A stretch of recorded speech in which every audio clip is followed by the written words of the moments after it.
What's up, YouTube? Welcome back to another episode of the Wiley Show. I have a special guest, TikTok's viral sensation, viral star, Instagram, taking over the Instagram streets all over. Melvante, you're live on the air, brother. I love you. So I love you on TikTok. I was watching your videos. Number one, you're not ugly. Can I say that? thank you. Yeah, you can. Yeah, you can. You're attractive guy, and you get people to watch you. So do you do that intentionally? Do you wake up in the morning like, damn, I'm sexy? Sometimes. you know what I'm saying? You gotta use what you got, you know what I'm saying? You know what I'm saying? So, I just use that to my advantage, So how do you do this? Open yourself up, your relationships, your friends, putting it all on TikTok. Are you afraid of that? Because I don't know if you're in a relationship or is it that just all for TikTok?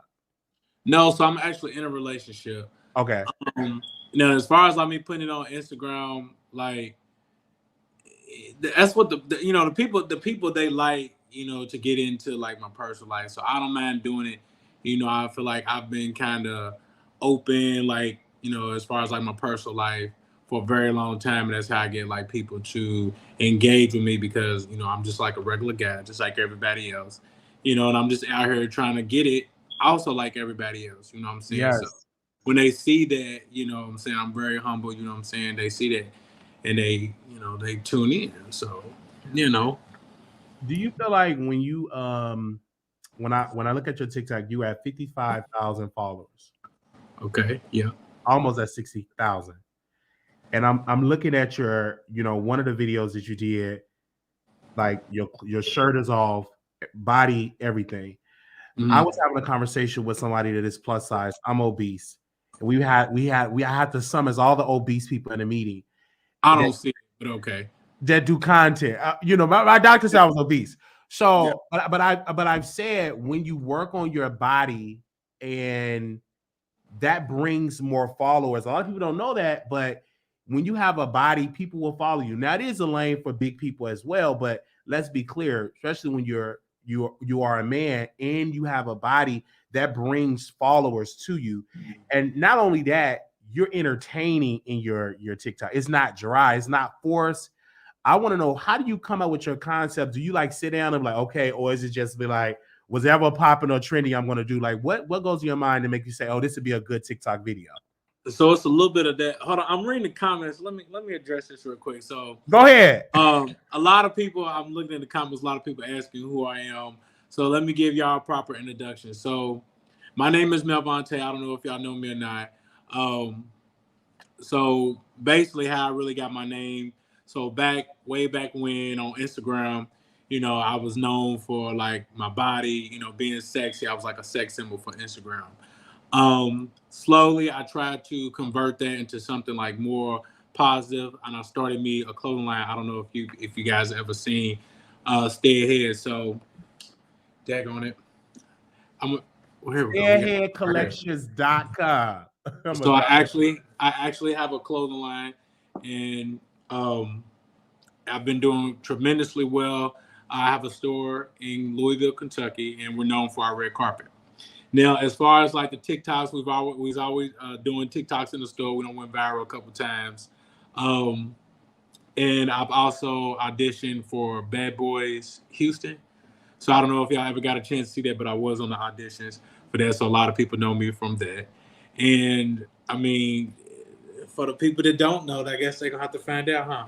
Yeah, they're gonna have to find out. I've been following because we follow each other. I follow you on Instagram. I don't know if you follow me, but I saw that it just really grabs my eye. And it's funny that you said it was on, the whole, the Bad Boys Houston. That was like a lot of drama because they said it wasn't feeding y'all. It was hot. I interviewed a lot of people. Do you want to do Zeus? Like, if you were in Bad Boys, can you fight? Are you a fighter? I don't see you as a fighter. So I mean, this is something. I mean, I'm more of a businessman. I'm not say I'm a fighter, but I felt like that. You know what I'm saying? Kind of like what you said. Like I gotta get with the trend. So I feel like if I was gonna go on there, if I have to fight, or if not even a fight, I would have to be like a instigator. So Instigated. I can definitely see that. Have you heard since you auditioned? Have you heard anything back to say, "Oh, let's do something. Let's work on a project on Zeus"? If that you so can. I have not heard anything back from Zeus. I don't know what they got going on. I don't know if they already picked the cast. I don't know. But at this point, you feel me? I feel like I'm gonna start regardless. Also, I'm reading the comments again. So a lot of people are asking if I'm gay, straight, bi. So I am a gay man. I have a whole fiance. His name is Valentino. If y'all check on my Instagram or my my TikTok, y'all see him. You know, they say we the finest couple in the nation. Go ahead. Yeah, I give you that. Yes, I agree. I've Y'all seen a think lot. I'm fine. Y'all I, gotta see my fiance. I've seen a lot of couples that start off with social media and they break up bad. How can you protect your relationship for not falling into that trap of here's another's influence, they're sexy guys and they broke up and it's just bad for their brand. How are you going to protect your relationship to not fall into that? I don't. Well, let me put it like this. So I feel like even with our relationships with the new generation and the new, world that we live in, it's like there's really not like a certain guideline that you have to follow in order to protect your relationship. Because I feel like no matter who you with or whatever type of relation that you're going to get in, there's so much temptation on the internet, and the internet is undefeatable. I mean, it's everybody's on social media. I don't care if they say they don't have a platform and they still get on. If you got a phone, you got access to the world, and if you got access to the world, you're gonna constantly lust for somebody. You're gonna see something that might be better. It's a lot. It's a lot of temptation. But I feel like as far as my situation is concerned, I just feel like that we like develop kind of like a communication process, like where if we see somebody, we could tell like, oh, he's cute, or oh, she look good. You know what I'm saying? It's really not like a thing, and it comes like with insecurity. So like we don't really we make sure that we constantly reassure each other so to keep that insecurity coming up.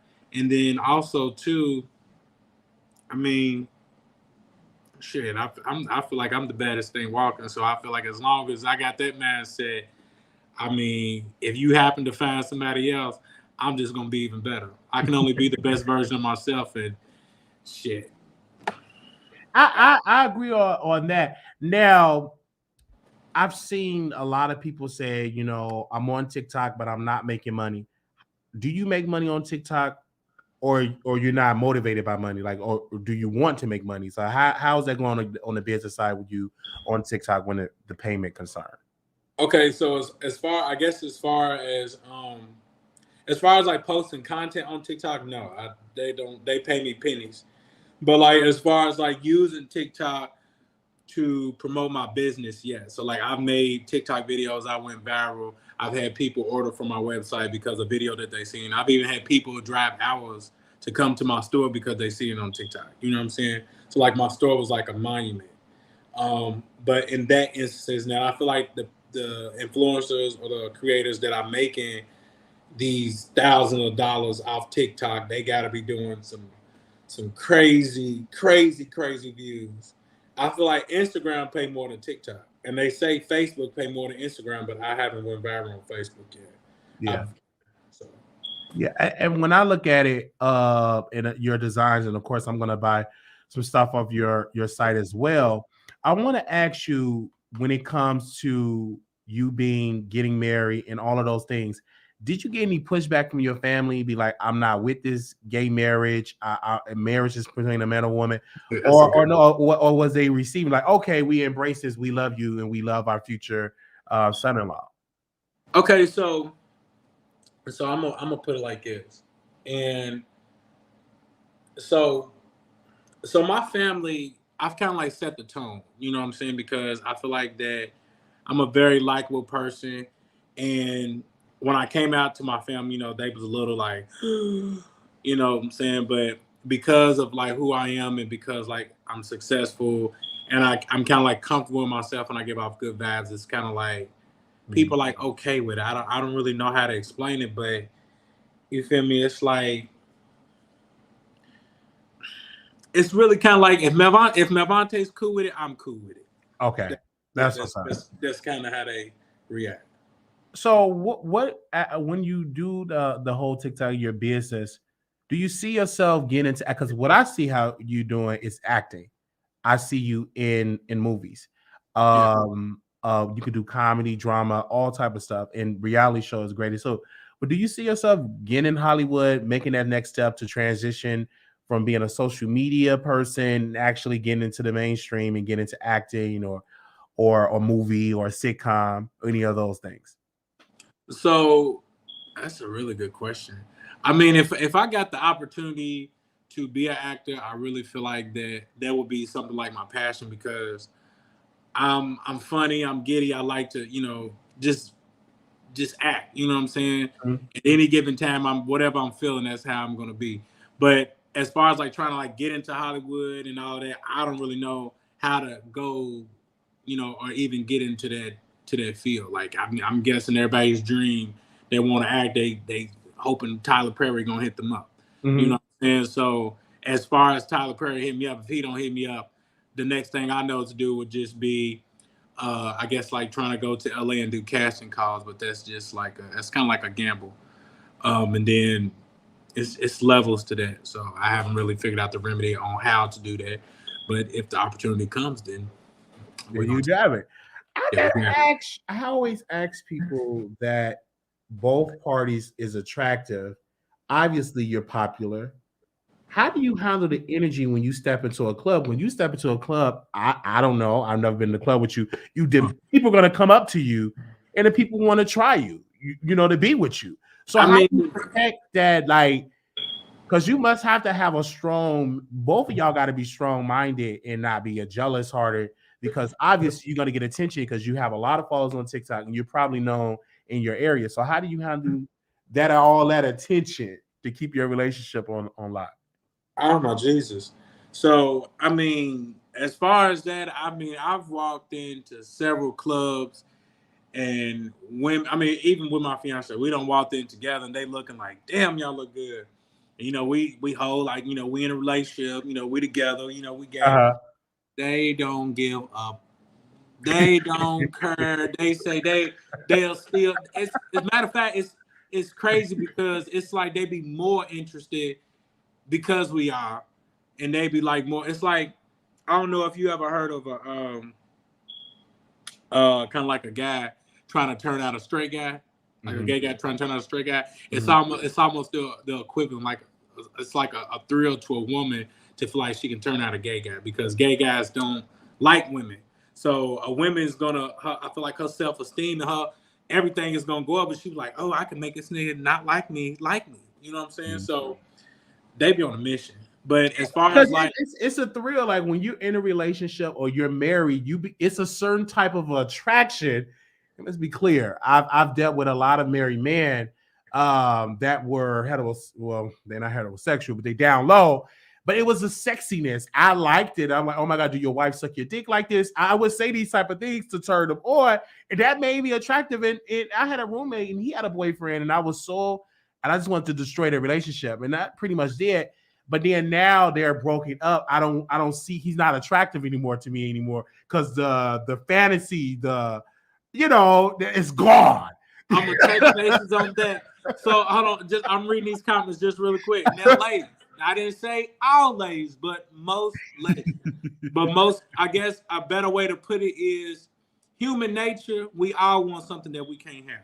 So even if I'm a fine guy, regardless if I'm gay or straight, you know what I'm saying. In your mind, even if if I'm not even telling you my orientation, I'm telling you that you can't have me. In your mind, you're gonna want me even more because you're gonna feel like that you want me because you can't because I'm telling you you can't have me. If that Yeah. makes sense. It's a thrill. It is a thrill for that. And you attract them, and most women are like, you won't be gay if I lay this pussy on you. But I you get get that. you get that a lot. It is what it is. And you can control a lot of women with that as well. But I want to ask you, how was your upbringing raising up? Was it a conservative household? Was you able to have freedom? Like, how was your upbringing? I mean, I guess it was I. I mean, I feel like we was kind of like a normal family. My mama, she did what she could. She took care of me. She made sure I had everything I wanted. I was more so, I had like a lot of sisters, so I never like really had brothers. But my sisters. Oh, wow. And then like after they left the house, I was kind of like the only child. But you know, I was raised around a lot of feminine energy. I don't know if that was the reason why I chose to like men, or I tried. You know, I tried. I didn't. This was not a choice. I wanted a girlfriend so bad. And you know, I had a girlfriend. You know, we tried it, and it wasn't working down there. I didn't know, like shit. Well, I guess we'll fuck it. I didn't really keep trying. It ain't gonna work. I'm being for real. I didn't just wake up and just be like, you know, I want to be gay. No, I did. I was totally against it. I didn't want to do it. But I mean, now that it is what it is, I'm gonna own it. You know what I'm saying? It's me. I ain't gonna fight it. Ain't no shame in my game. So you was like soft during the entire exchange with her, like you just could not get a rose like from her. No. So what did she say? Did she say, "Nigga, you really is gay," or? I've actually, it's crazy because I've had multiple girlfriends. We just never had sex. Wow. So a lot of girls, you know, they try to ease their way, and then I was just like, you know, I try to avoid it, but here recently, so I might as well throw this out here. My fiance is bisexual, so I kind of like I didn't turn him out because he had already experienced, but I kind of like turned him out. So he got a whole baby, and he's got had girlfriends and all types of crazy crap. So he still likes women. So we got together, and I mean, we've done some things. We've had our fair share with a few ladies, and for the first time, I was like, wow, I didn't think I could do it, but I did it. So you know, I feel like that. You know, I'm a grown man now, so yeah. Yeah, with him in the room. Wow. Do you fear that he might leave you and go back with his baby moms or go back with another woman? Do you fear that? Because, you know, me being bisexual, the main thing they say, oh, you would leave that woman for another nigga. But I've never asked a question for a bisexual man that was once with women, now with a man. Do you fear him going back to a woman? I used to when we first got together. So we've been together for about 3 years. And I mean, I've tried it, you know what I'm saying? At this point he done been with the baddest chicks on the block and had him and still came back. And I feel like that it's not even really like a sex thing because it's more like a love thing. You know what I'm saying? I feel like that he can go get the most amazing feeling from anywhere, but as far as like that connection or that love that you get from a relationship, he can't get it from a woman because he's too much like how can I say it? He takes a lot of pride in himself. He's kind of, you know what I'm saying? It would take for like another man to handle him versus being a girl because he wants to be submissive. So he can't be submissive with a female unless he get a dominant female, but it would be pointless of having a dominant female if you can just go ahead and have a man. Yeah. So is it an open relationship? Because you said you had other people in the bedroom. So is it open? Do y'all have threesomes, foursomes, or it used to be open and now it's closed? So it was just really like, you know what I'm saying? Like he was young. You know, I met him when he was like 21 and I was like 24. So we was kind of like at that point in my life where we was both still young, but like trying to settle down and not even got to experience everything was just like, So like we was just like experiencing and doing certain things, but like I'm not gonna necessarily say like we're in an open relationship. I feel like that the longer we stay together and the more that we grow together, it's like we grow to not like we see it and it's like it's on the table and it's like, you know. Mm-hmm. But if I ever was to see somebody that I found interesting, I was to come to him and be like, hey, you know what I'm saying? We would have a conversation and then vice versa. And then as far as like a threesome wise, we would just also have a conversation, but we try to, if we do decide to have a conversation, we try to do it like out of town because we don't want anybody getting the wrong impression. So like if we was to do it and it's just, it could be it could be.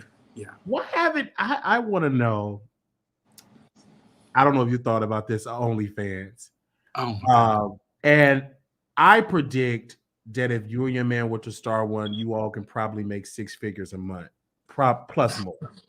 Um, Oh, plus more with him being bisexual and all that. But have you thought about it and said, because there's a lot of people making a lot of bread on OnlyFans. Have you thought about doing it?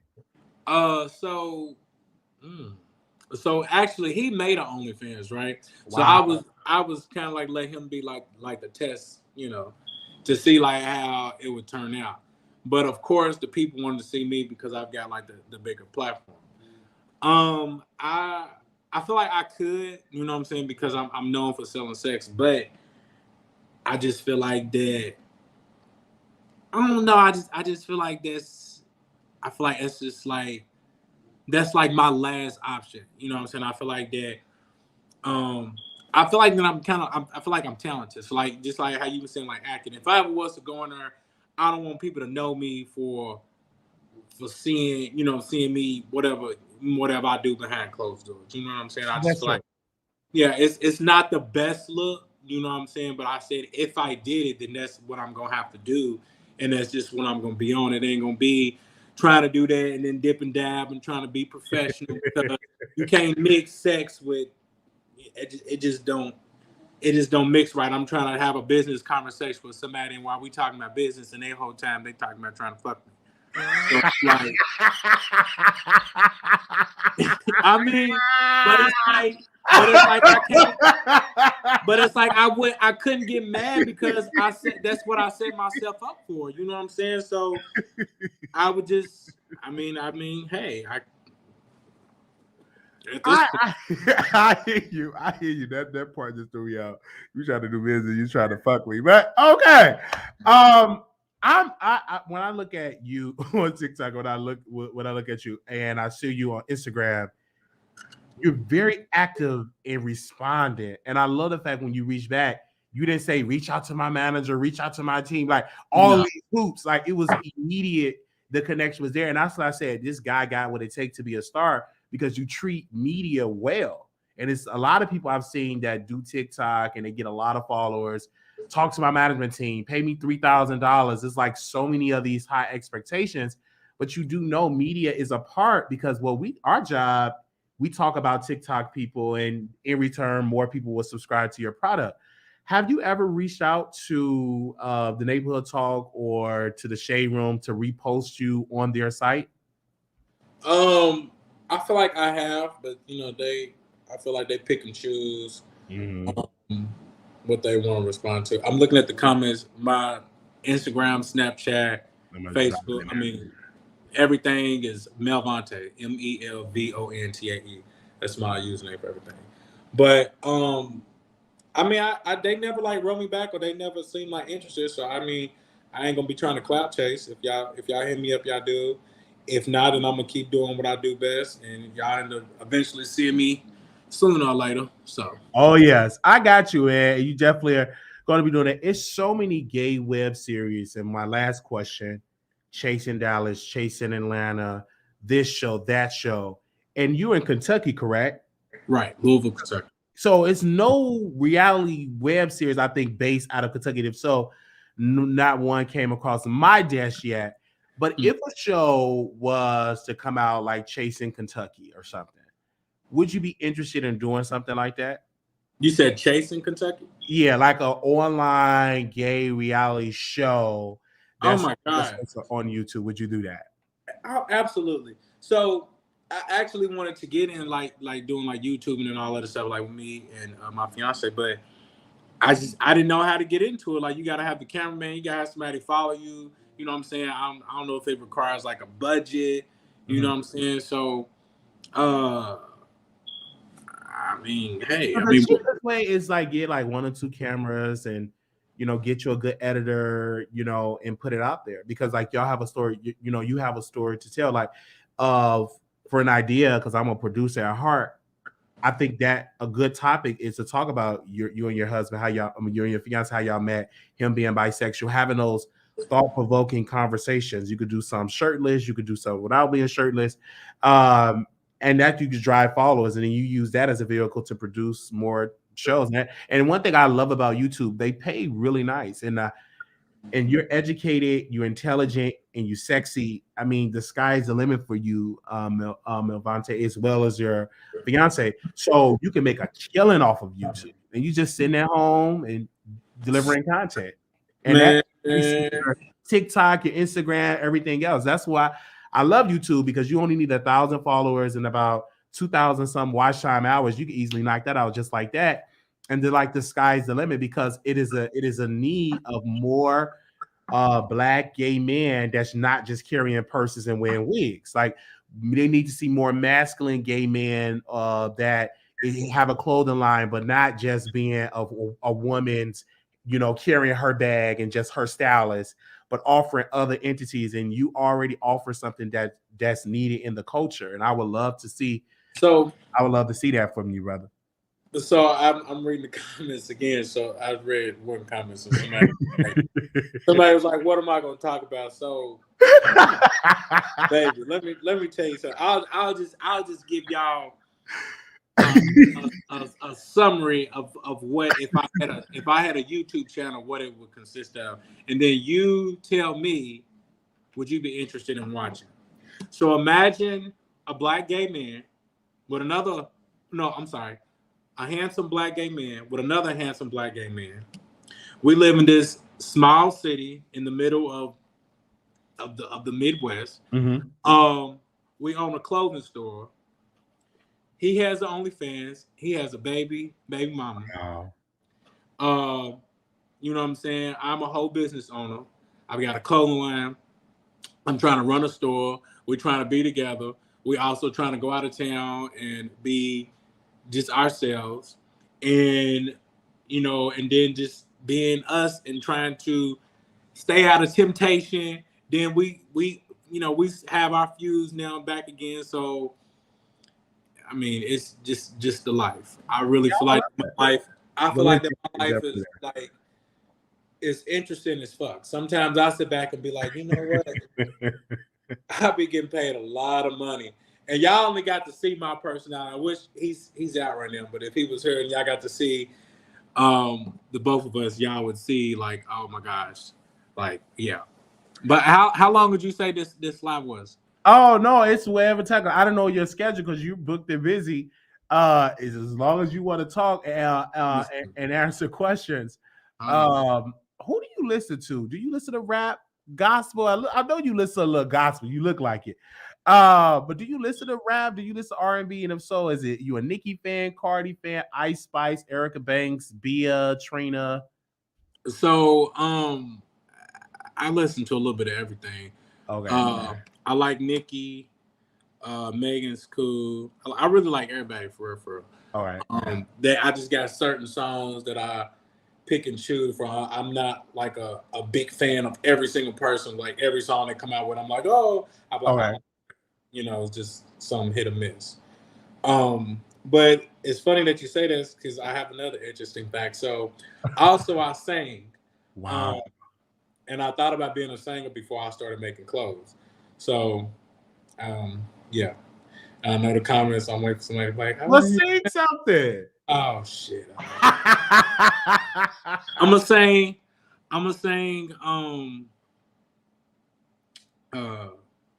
I Can't Make You Love Me by Tank. Okay. Here we go. Turn down the lights. Turn down the bed.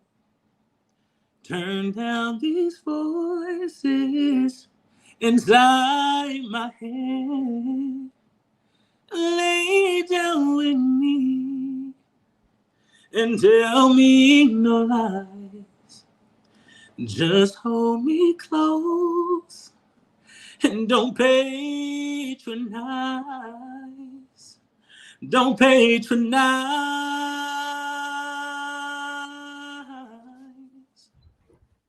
'Cause I can't make you love me if you don't. And you can't make your heart feel something it won't. I'm here in the dark in these final hours, and I will lay down my heart and feel the power if you want. I know you won't. That's it. Oh yeah, I love it. Belmontre, I want to tell you, brother, the sky's the limit for you. I have to have you back on the show. I'm looking at your TikTok. I'm inspired. I was in the gym today. I was like, I gotta have Belmontre back on the show. Your Twitter, all like your TikTok, all of it is just an inspiration. And whenever you make it to Hollywood, and that's gonna happen for you, brother, I speak that over your life. And I wish you and your husband to be nothing but success. And when you get on those red carpets, don't forget about Wiley. I definitely ain't gonna forget about Wiley. I definitely forget. So is there anything that you want to announce? I'm going to promote your post your clothing line, because I think you have that on your TikTok. So I'm gonna post that link so they can definitely go and patronize your business. Yeah, if y'all ever get a chance, go to www.stayheadcollections.com. I got all types of stuff. I got sweatsuits, hats, t-shirts, coats, you name it. The people in the comments, ooh. I tell my people are lit. They are lit. Where's the money? I mean, I am a little raspy right now, but I mean, you did a great job. I've seen a lot of singers that was a hot mess, and you're just not one of them. Not at all. Wow. So when are you going to come to Dallas? When are you going to travel? Are you like traveling, or are you going to Atlanta soon? Like, are you in Dallas? Yeah, I'm in Dallas. Yes. So if I did come to Texas, it would probably be Houston. Houston, of course. I've never been to Dallas. Yeah. So whenever you go to Houston, that's only like 4 hours away. I would love to see you in person. Definitely a great show. And I love bringing, they said, Wiley, why do you interview beautiful gay men? I love beautiful gay men.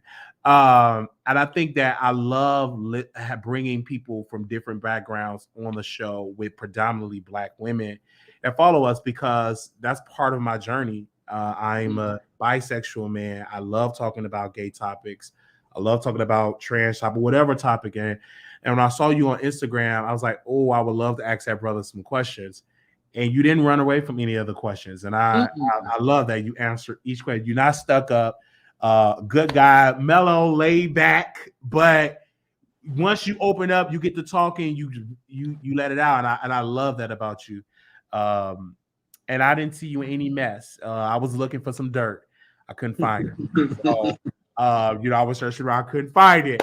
And I was glad that we were able to do this collaboration. Is there anything else that you would like to say to the audience? Not really, unless they have any questions for me. Yes. Oh, any questions? Do y'all have any questions for him? Comment below in the chat. And they want to know, how tall are you? I am 5'9". Somebody asked my zodiac sign. I'm a Taurus. I was born on the cusp, so I have Aries tendencies. Wow. Yeah. Wow. Okay. All right. Y'all asking some questions in there. This man is just have a fiance. Y'all talk about who he date me. Y'all are. I'm telling you, my audience are very. When you said you was gonna read the comments, I'm like, oh my gosh, please don't read the comments, because they say all types of stuff in the comments. They are crazy, but I live for it though. You know what I'm saying? Like, I ain't even go like when I be on social media. Like, people, you got negative comments, you got shady comments, you got people trying to be funny, you got honest comments, criticize. I mean, you got every type of comments, and it's good to, like, with me, you can't hurt my feelings. So I just like to see like the input. So like I be on her, and I was just like, oh wow. Because they keep asking, and I didn't want to ask you this question, and my producer, they always send it to question, but I never ask it. But they want me to ask you, are you a top or a bottom? Oh my god! I don't like answering that question, but that's that is a wonderful, wonderful, wonderful, wonderful question. So when I first started out, I was a top, and I didn't really like it, but I mean, I get you can call me Verse because I will say like meow. I mean, hey, I'm dangerous, front or back. So real dangerous. for, Yeah. for a lot for a lot of them ladies out there, they're gonna hate me if I say this, but What do you want to say? I mean, they might want to keep their man away. If they make them comments, the ones that's making them comments, tell them I said watch that man,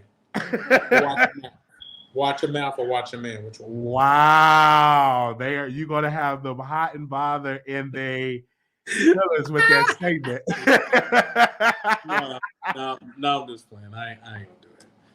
Another question. Wow, y'all are asking some very offensive questions. You can answer or not. They want to know how big are you? Oh, well.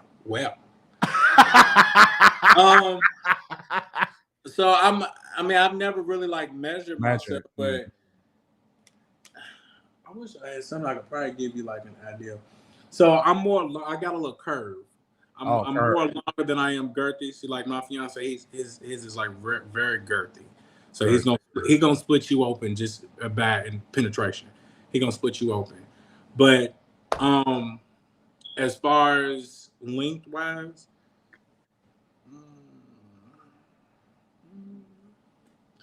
let me see if I can give you like a little tutorial. So if I'm right here, I'm probably about right there when it come out. I don't know. It looks small from the camera, but okay, there you. Shit, there we go. Right there. Oh, that's That's nice. Yeah. Yeah. If that helped at all, I don't. Yeah, but it's somebody says I promise you it's not. I really man. I can't do this type of stuff on the live, but I promise you it's not 6 inches. I promise you I would have to see times like this. I would have to make OnlyFans just to prove it. Oh wow! So you do like to do fellatio and oral? That's a big part. Because you said like sucking dick and eating ass. So you do that. Because when I moved to Texas, I didn't know anything about eating ass. I never ate ass when I lived in Chicago, where I was born and raised. But when I got to Texas, I don't know if it's a Southern thing. They just wanted their ass ate, and that was like so foreign to me. I love to do it now, but when I first got here, it was strange. I'm like, eat your ass, like, ho, this is new. But I'm a professional at it now. But do you like to do that? Or you not like to do that? And then I would like to know, do your fiance like to do that because he's bisexual? Do he like to get his butt played with and licked and all of that type of stuff? So I'm a certified ass eater. Oh wow! I really love to eat ass. As far as like giving head or sucking dick, whatever. I hate saying it, but I'm a pro with that. As far as like my fiance, he's not really into like the foreplay, but I like as far as like giving it, but as far as like receiving it, it's like he only want me to touch him if I don't eat his ass. So wow, that's like for starters, but yeah. Okay, so it's just good having this conversation. Because again, a lot of women, they are so curious about what do gay men do in the bedroom. So they ask these questions, and like my producer Paul here, he was like, "You gotta ask him is he a top or bottom." I was like, "I don't know. I don't want to turn him off. Ask him these questions."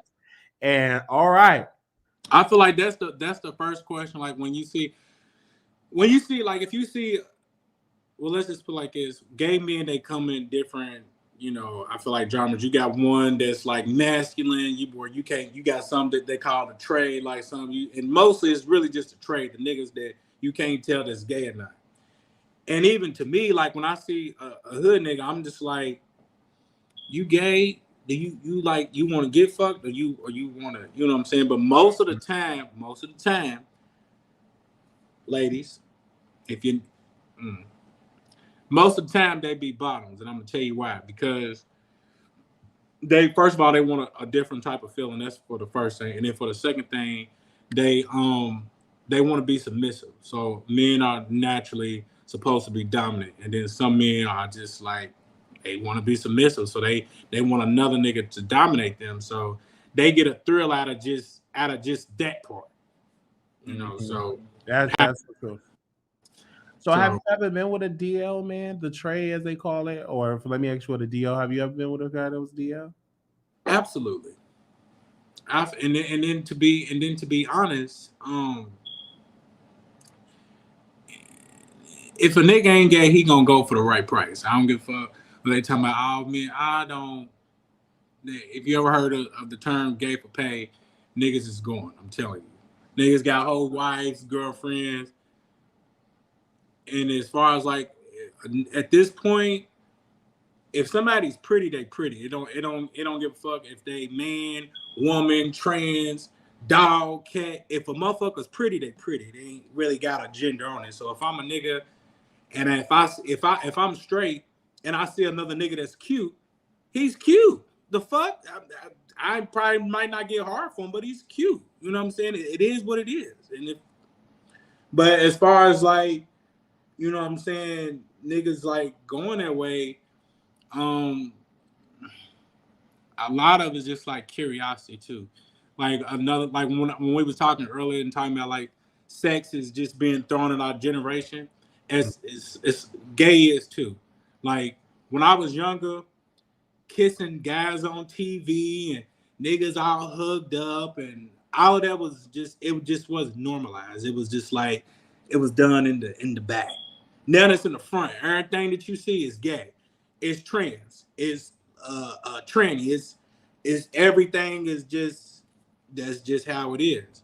So like men that see it, they even like it's kind of like they comfortable with it now. They comfortable with, you know, the thought of it. Like just the thought of being gay can make a nigga be like, ah, hell no.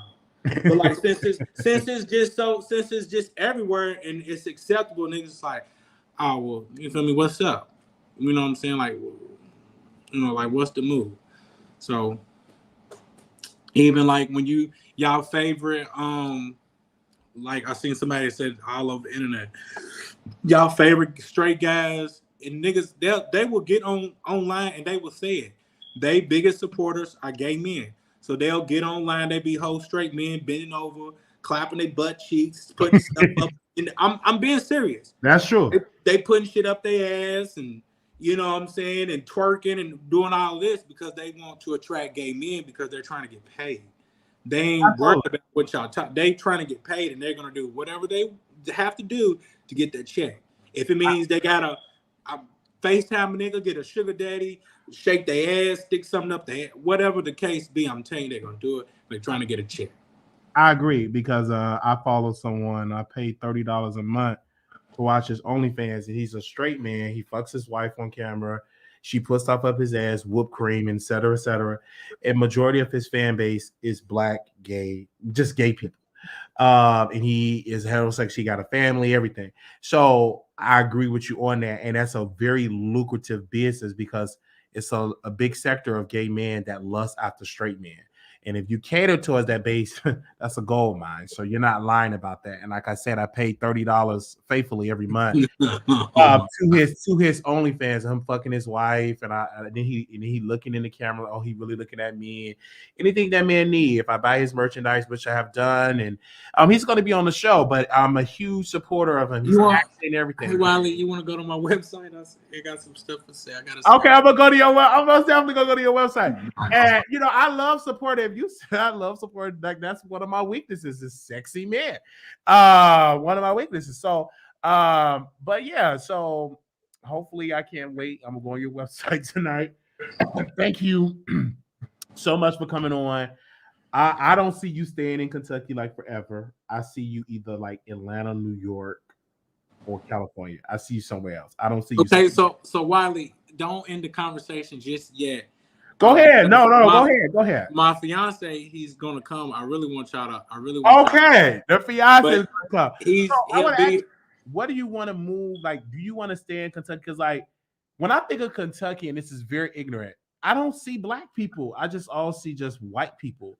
But it's a black people that live in Kentucky. Like, do you see yourself just living and staying in Kentucky or moving somewhere else? Um, I really want to move, but I feel like that Kentucky's home, and I hate it. But it's like I get I get royalty here. Like I'm not even I don't say that like I wholeheartedly mean it. Like when people see me in my city, it's like they have the utmost respect for me. Like I can go through a draft through, and I swear it's like I can go to any draft and I'm like, oh my gosh, you know, I get my food for free. You know what I'm saying? I go to the store, they gonna give me discounts. They look out. You know what I'm saying? It's like everybody knows who I am, so it's like I get treated like a king in my own city, and I like that. And I like to try to keep the support within my city. You know what I'm saying? Because I put on for Louisville, Kentucky. You know what I'm saying? So if I leave, they're gonna be like, "Oh shit, we ain't got nobody putting on for us no more." But I feel like I do want to leave because I feel like that I'm bigger than Yeah, Louisville. I just don't really know where to. I feel like that, I'm known for like traveling. So wherever I go or wherever I live, I can just travel everywhere. Instead of like trying to like move. Mm. I And want. then I feel you that wherever you go, the red carpet is laid out for you and opportunities, and that's really good that you are embracing your city. Um, I want to ask you, are you going to travel and like go to Vegas? Because we have a meet and greet in October. We're meeting like over 60, 70 of our supporters. Are you open up to doing that like one day since you're growing a following just to have like a meet and greet so people can come meet you, like the fans that support your TikTok? Are you open to doing that? like in a different city? In a different city, yes. Absolutely, absolutely. Yeah, I love meeting new people, and I love networking. So if yes. if it's just something that I can just do, like absolutely, absolutely, because I'll be doing it anyways. You know what I'm Yeah. saying? Every time I go places, I like for people to see me, especially just how you said like people when people see me and they see like my pictures and stuff, they be like, oh, like he stuck up or he this or he that. When they meet me, I swear. I'm one of the nicest people that you'll meet. I'm real. I'm down to earth. All of that. Just I'm keeping it real, and I'm just myself. I feel like a lot of people they try so hard to Mhm. be something that they're not, and then they let social media consume them, and they have these people that they look up to, and they try so hard to be like these other people. I Mhm. feel like what has gotten me to where I'm at today is because I have literally done my best to be myself. Everything that I stand for, everything that I represent is just me. And it's like a new wave and people cater to that because they're like, damn, he don't matter with nobody else. He's just himself. Like I don't have to do nothing. Either you like me or you don't. And it's just that. You know what I'm saying? And I hope you like me, but if you're not, then it's something out there to do. So Yeah, I feel you a lot, hearing that, having that conversation. Um, are you a God fearing man?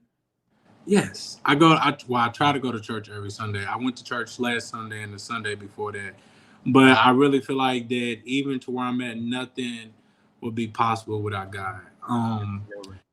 I what year was this? It was in 2015, 16. Mhm. Shit, I had about $100 to my name. I was Wow. traveling back and forth to Atlanta, trying to go to Pride with no money, with Wow. trying to put outfits together that I had, and I was staying with my mama, and I was getting on social media, hanging around with all of these people that had half followers, and people thought that I was like it, but I didn't really have nothing. You know what I'm saying? And after hanging around all these people, it made me want more.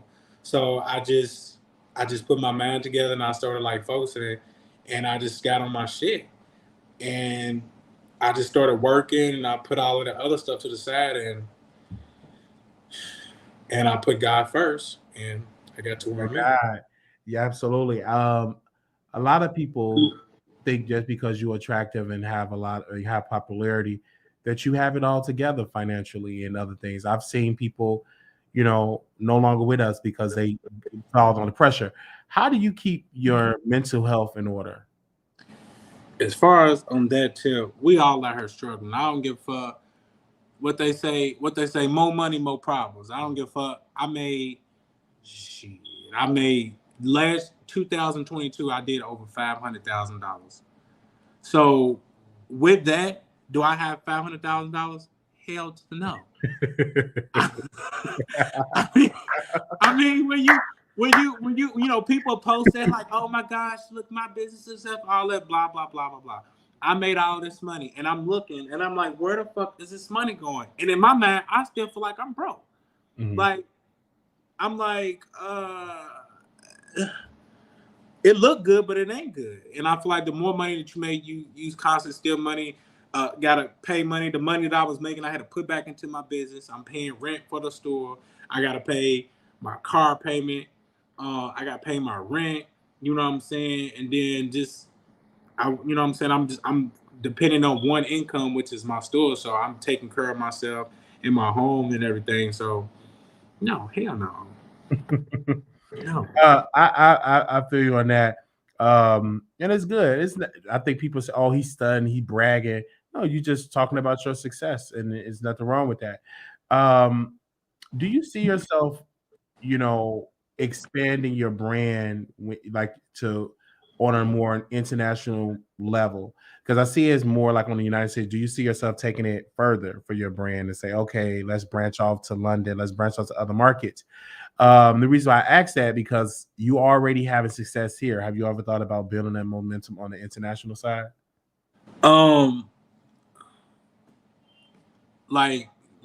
Well, it's crazy because the mall that I was in, we had a whole bunch of Hispanics come, and the Hispanics, when I say love my brand, I feel Wow. like the only thing that is stopping me between me and in that region is me speaking Spanish. Okay. Because they looking at me, I can't really speak Spanish, so I gotta translate everything. But if I just had that as like a second language, oh my goodness, I can get on my Instagram and speak it, and oh my god, I could take over. And then that would be something because like all of my clothes, they like tight fitting clothes, they like flashy, colorful. I feel like that would be like my next, if I were to like branch out, that would be my next. It wouldn't be Caucasian people. Caucasian people they want very, very basic. And my MO is like it's very loud, it's colorful, it's flashy. Like when you wear it, people are gonna be like, dang, I like it. It's cute. Where you get it from? So he should be walking in the door. So I want to ask you because I see the brand and I'm going to support your business because like I said I wear a lot of stuff from Fashion Over and I said man I would love to just invest in a black owned like brand and make them hot. You know what I'm saying? So I'm glad that you told me that you have that. And so I'm definitely going to be buying some pieces and rocking it on the Wiley Show. Okay. Well, this is my fiance. Y'all have been down. All right. So here he is. Hold on, man. Hold on. Make sure y'all thumbs up this video and share this video. We are live. The one. I got to my pops. Single time. We don't really need to like it's been acting crazy. All right, there we go. So, there we go. There we go. Hey. So everybody, here go the comments. This is my better half. This is my fiance. They've been asking us all type of questions. How you do it, being bisexual, use top, bottom. Shit. I mean, they don't ask a lot. How we avoid temptation when we go into the clubs and shit, and we see bitches and niggas and straight guys and Man. So I just walked into a lot. Yeah. So there we go. I want to ask you, your fiance, when you had sex with a man, you completely say, "Damn, what was I missing? I don't want a woman no more." Like, what was going? Or you like, "Damn." Are you asking me this? Yeah, I would ask you that. Like, when you fuck the nigga, like, "Oh, damn, I don't like women no more." Like, how did that feeling go? Or is it like, "Oh, I still like women"? Like, was it the better? Like, and then my second question, like, who sex better, a man or a woman? You said which one's better? Yeah. Look, I'd rather not answer that question. Okay. You know what I'm saying? But I'm gonna just keep it real. Let's see if your response match up with what I said. So, at the end of the day, an asshole's an asshole and a pussy's a pussy. It's two different things. You know, one's more delicate than the other. I'm gonna keep it like that. As far as feeling wise, they are two separate feelings. They both feel amazing, but it's two separate feelings. Mm-hmm. With a pussy, you know what I'm saying? It's you can go a lot of directions. You know what I'm saying? You feel what I'm saying? With a when you in there, you can go up, down, side. You know what I'm saying? With the other thing, it's like it's just straight narrow. Ain't no, I mean, all your dick gonna break. You know what I'm saying? It's one of them. It's gonna snap. Like so, you got it's just one thing. It's tunnel vision. So really, the difference between them is just they're two separate. They both feel good to me. Mm-hmm. But you know, that's what I'm at. Do you see yourself for the remainder of your life being with a man? And when that temptation comes to be like, oh, I really fought for this woman, how are you gonna surpass that? Like, answer you. Okay, so you're being married, like, you know. So the rest of my life, yes, I see myself being with this man. As far as temptation goes, I'm a male that it's very hard being in my position. But as a couple, I ain't gonna get too detailed. As a couple, we have to compromise one another.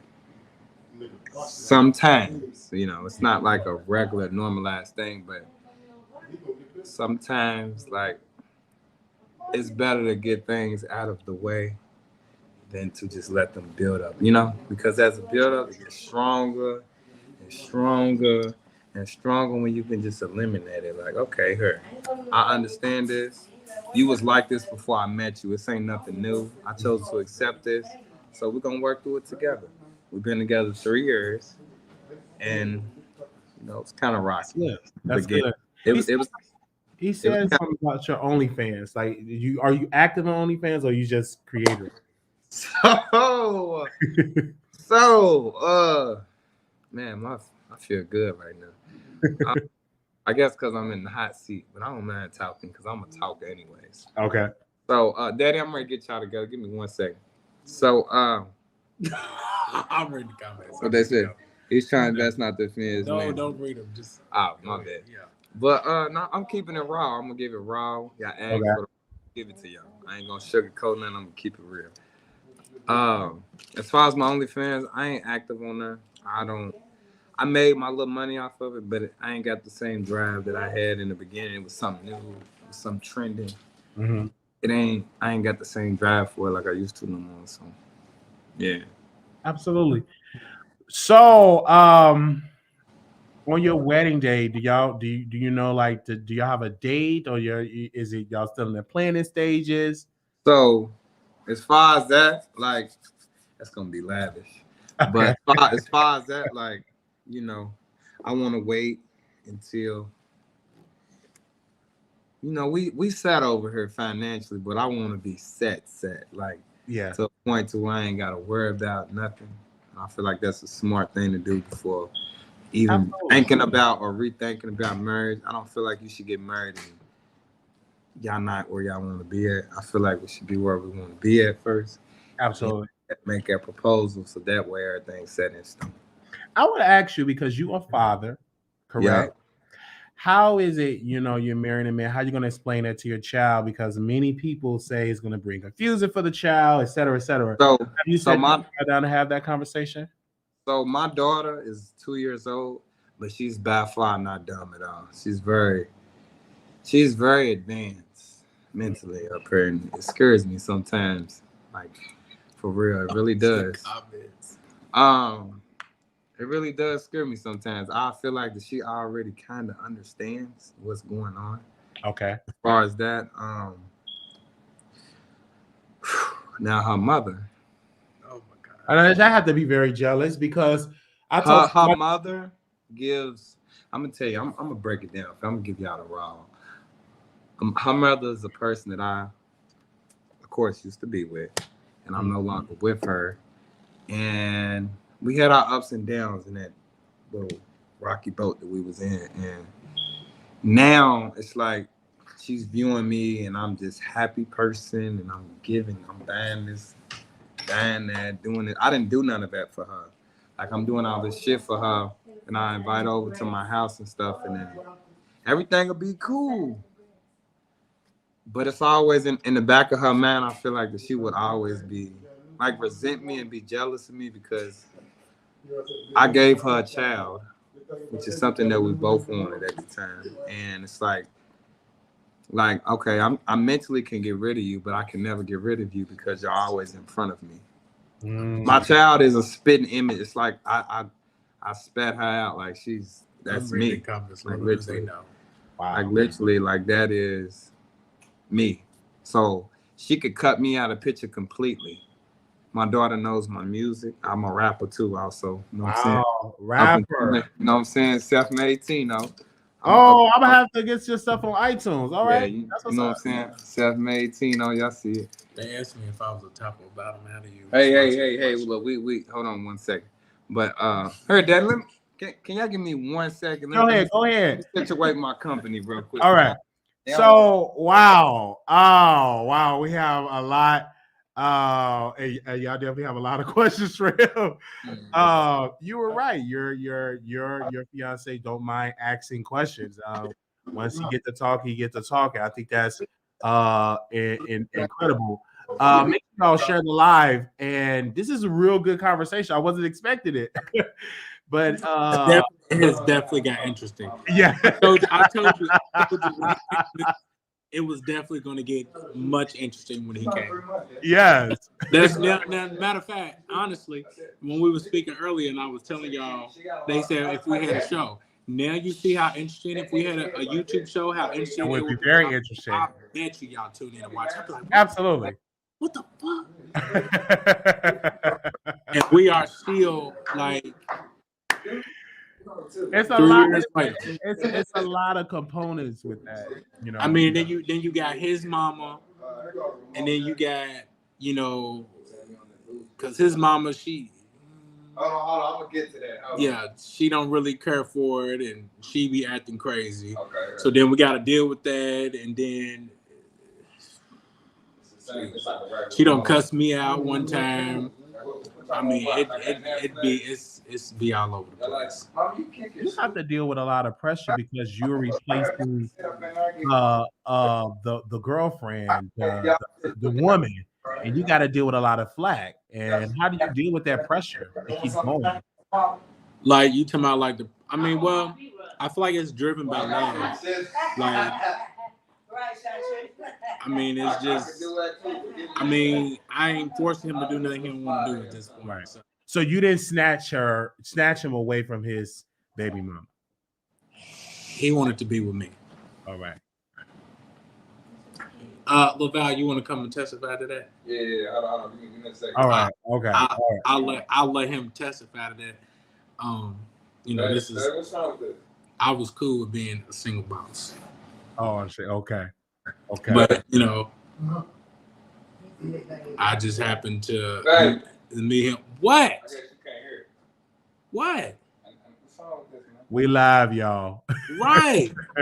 Hold on, I'm coming. Hold on. Okay, we are live. This is very interesting to have Mavontre on the show and his fiance, and he's answering the questions. I definitely great. Wow. So we somebody on the comments, somebody asked how we met. We actually met on Facebook, believe it or not. Wow. We was on Facebook, and I was bored that day, and I just wanted to be doing something. And I seen him, and people be writing me all the time because I be delivering orders. So I was like, I'm out your way, and he came out, and we drove around, and I was like, I said, let me see where his head is at. So then we went to my house, and I asked him a few questions, and we got some things happened, and then after that, we've been inseparable. Wow. When you say things happen, that was sex? Yeah. The same day. The same day. Wow. changed his life. I wanted to turn him out, and I had to go, and he got turned out, and I couldn't get him to leave. Wow. So did that baby mom ever come at you with some stank energy? No, they weren't together when we met. But I don't know, she thought it was like a joke or something, like, because for a while he was telling people that we was cousins. Mm-hmm. So people was like, oh my God, and he was like, yeah, this is my cousin from out of town, and people was going with, he told the baby mama, he was telling the mama that was this cousin and blah blah blah blah blah. So after a while, when he came out on social media, he told everybody that I was his boyfriend. People thought that it was a joke. They was like, oh, blah, blah, blah, blah. Y'all not really together. So it was like, okay, like, what y'all want? Y'all want to see us kiss? Like, how many houses you want me to prove it to you that we together? So the baby mama, she thought it was funny, and then we started living together.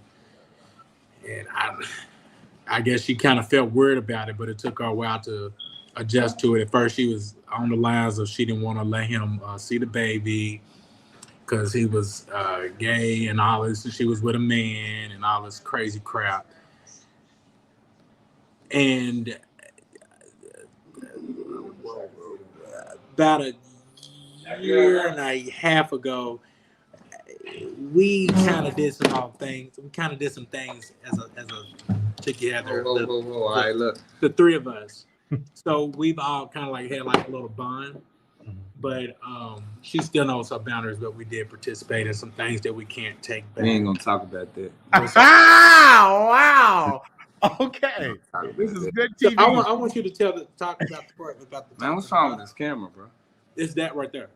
It's not on the. It's just. Turn it a little bit. No, you got it. Okay, there we go. Because I was like, it's a little crooked with my face. So the people in there you're talking about. Okay. It's a verse type of thing. You know what I'm saying? Mm-hmm. Yeah. Ain't nobody pushing P more than the other one. All right. Yeah. I want you to tell them, how when you, by you being like a more, like a straight man, like what is it when you get, when you get fucked, what's. I mean, because I know you like, you like pussy, right? You know what I'm saying? So I want to know, like, how it is when you. When I put the thing in. Look, we saved that for another. No, I'm just saying because the people in the comments, you know what I'm saying, they say a lot of you like the cat, which you do, but if you like the cat as much as they both pleasurable. That's all I'm saying. No, I'm just saying. I want the confirmation because I'm like, if the cat was all of that, he liked the cat. Why if it walked like a duck and talk like a duck, and it's a duck. I don't see why he would. If he liked pussy better, he wouldn't have been with me for 3 years. I'm just saying. Look, it ain't got nothing to do with no sex. That's that is the minor part of it. Like, tell him. You can have the best sex in the world, and I still don't look twice at you, nigga. Wow. You know what I'm saying? You could change my life. That ain't. Let me tell you something. I'm Valentino for a reason. Okay, so you know what I'm saying. My name Latino ring bells. So because I used to be, a hoe. A hoe. Had a lot of bitches, experience with a lot of niggas. Woo. But so yeah, when did you start dealing with men? I was on the DL with it, man. I ain't gonna lie to you. Cause I was a little ashamed. Motherfuckers would talk about me, and then I got over that real quick. Like, give a fuck with nobody thing. Like that shit don't. No offense to the world. I mean, the worst you could say about me is I'm gay. I mean, you can't. I'm not ugly. I'm the fattest thing you ever laid eyes on. Like, ain't really too much. So how old are you now? Like, I'm 24. 24 years old. Y'all are still young. Both of y'all are young. Yeah, you know what I'm saying? I'm 27. I'll be 28 this year. Still a young couple, not even in your 30s yet. And already y'all are bosses. Big bosses. Yeah, big bosses. And I definitely want you to rap something really quickly too. But I want to rap real quick. Yeah, rap something real quick. Let me see what I got up sleeve. What I want some gangster shit. Gangster shit, whatever's on your mind, bro. Because yeah. Let me see what I got up the let me see. Hold on. Can y'all put on a beat or something? I gotta come off the No, you gonna do acapella. Because they don't like it with all the beats and stuff. I got so many fucking raps. I'm just reading the comments. Damn, I got so many. All right, look. Y'all ready? Yes. All right, look. I'm telling you right now, you ain't really with the shit. Just a broke ass nigga trying to be a gangster bitch. You think it really up, but I lay you down, cinch. I'm the Teflon Don. You ain't really about shit. You said you was a West Side legend. Banging on the Ravens, talk about the same niggas you be giving soppy sex. You seem proud of your confessions. It's really adolescent. You ain't really on shit, but you ain't really what you repping. You's a punk-eyed bitch. A West Side chick, make your mind up, bitch, before I make mines quick. Duck down, I get hit. Talking all that shit really tells me that you just a false claimant, bitch, because it's the real, yeah. Hold on, I got something else. Hold on. All right. Hold on, I got something else. Hold on. I got something else. I got so many raps, I got writer's block. Hold on. I know it's just all the just so random for the act. Yeah, hold on. Look. Hold on. It's coming to me. Give me a second. Yes, all right. Give me a second. Hold on. All right, look. Repping from the 502. What the blacks amongst blacks, niggas killing each other, niggas over Instagram, rats, we ain't supposed to do that. We supposed to help our kind, not kill your own niggas because they out on their grind. Yeah, let them shine, them knocker brothers hustle. Get out here, get that ownership and get it out the muscle. Meek Millie, he that muscle. Man, soon ones that struggle. All facts, no cap, both got it from the hustle. Yeah, man against fire, he want to go against the grain. Test 1, not 2. I'ma test his fucking brain, yeah. God Almighty, wars get distorted. Satan brought that fire. Jesus brought that water. Blacks amongst blacks, that's strappers all they know. Cook like bow, another man on death row. Yeah, we living by with dirt, but we dying by the shovel. This is the story of the whites against blacks. It's gonna get better. You ready? That's what's up. You ready? I gotta keep going. I got something else. Oh, go ahead. Strong battle revelations. Man of law still arise. Better man inflation. Deportation, cross reference, no limitation. Yeah, hellified, crucified. We don't live by. Make a choice, do I die? No homicide. Testifying to the shit that I ain't never do. I left for 30 wake-up calls when I lost my cool. Judge looked me in my face and next to what I do. I say, Your Honor, on the oath, my attorney present. Mouth closed, but the fold was a sudden heaven. Hands sweaty, nervous tensions in my legs shaking. Feeling like I ain't shit, like my soul was taken. But it wasn't taken. I was forsaken. The sin that I was in was very mistaken. Contemplating on you, Mark, niggas, I'm a boss. No covering in my spinal cord, nigga, now. Holy Ghost is... Hold on. Hey, y'all gonna fall back off. I'm reading y'all comments. Latino. Yes. So spell your name out, so I can go on. Hold on, let me go to my iTunes right now. Or do you have any music on iTunes right now? You said what on iTunes? Yeah. Okay, spell your name out so I can pipe it in right now. VALENTINO. Last name Bradley. What's up, City? Okay. I'm a definitely. So it's spelled out Valentino Bradley. All right. I'm a definitely. Thank you, man. Thank you for coming on, man. I asked all the questions. I was not expecting y'all both to be on camera. I believe this is like y'all first interview. I haven't really seen too many interviews out together. So I think we probably did. I love these comments.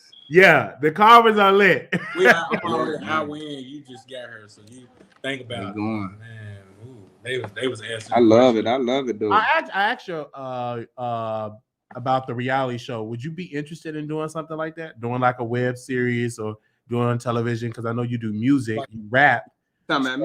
Yeah. So are you interested in like getting into like acting and reality and all of that? I always wanted to I ain't gonna even lie, I wanted to be on like one of them shows like Power. Wow. That's what's like up. I feel like or just a part of like Tyler Perry's production. Like I feel like that I would do very well. Absolutely. Because like I'm a walking billboard. Yes. Yeah. That's what's up. I would love to see it. Thank you. Can y'all announce y'all social media? This was great. I didn't want to hold y'all all day. I got to bring y'all back on the show.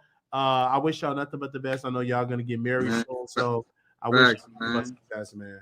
Honestly. So, like I said, all my Instagram, my Snapchat, and my TikTok Merci, is man. at Melvante. Then we got Lil Val, he's Latino Latino, with man. 5 O's. Definitely. Yes. Thank you. All right. Thank y'all for coming on. The comments there are definitely in the comments. I ain't never been on with this many people. I mean, I fought with them. Yeah, like I told your fiance, I said, listen, there's a lot of controversy going on. Yes, a lot of comments and all of this, and when he opened I know I ain't the best rapper, but I feel like that I have a lot of things that rappers don't. I have star power, one. Like that's like nigga, I could not have no money and still look richer than the next nigga that got more money than me standing right next to me. Like, cause I got star power. I got money, but I'm saying like I got star power first. I got personality. I mean, I got all the sexes that like me. All sexes like me. I'm marketable. Like, it ain't like my music crap, but it can be effective. You know what I'm saying? Yes, absolutely. It's always room for improvement. Yeah. Yeah, and like I said, like doing music is subjective. It might not be. It might be sucked to this person, but the next person it might be everything. Like same thing in comedy. I wish you nothing but success, man. Keep rapping, don't stop, because definitely, man. Like bars, never give up. Yeah, like people gonna, you know what I'm saying? People gonna talk. When you broke, you ain't got shit, people's gonna talk about you. When you got money, you got shit, people gonna talk about you. You know what I'm saying? But mainly why people talk about you is because they want to be like you. Right. And that's how I look. I was like, if a motherfucker ain't talking about me, then I ain't relevant. But for all people that have something to say about Latino, you know what I'm saying? Then I'm making enough noise.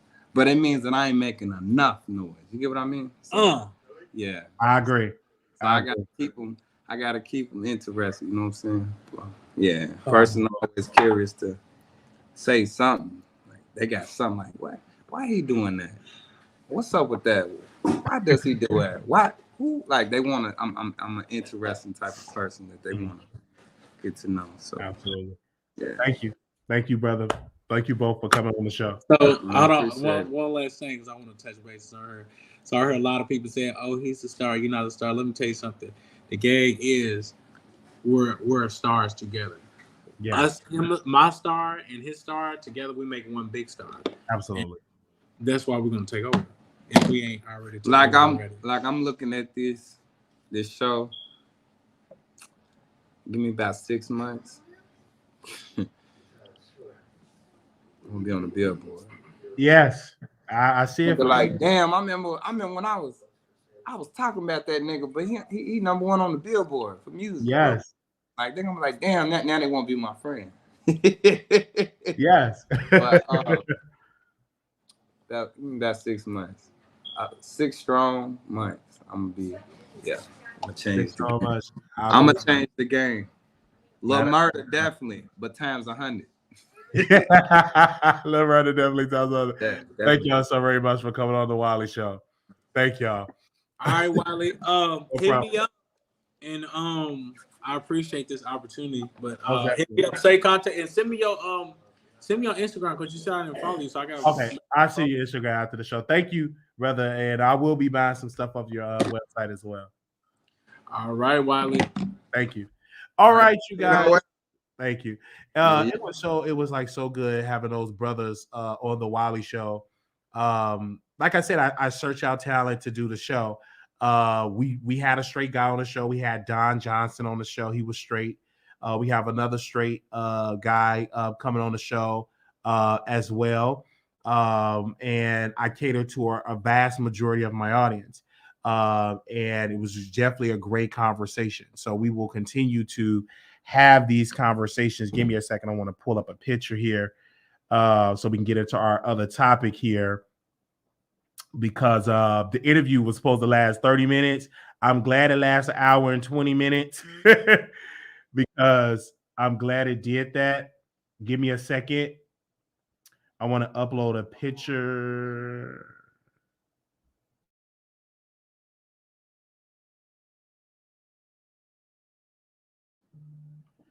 Hold on. And I had to do it all late. Give me a second, you guys. Bear with me.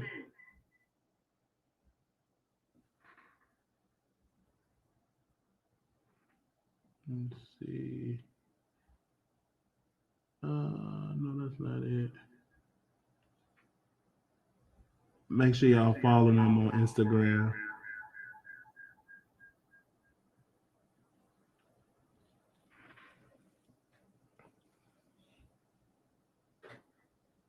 All right.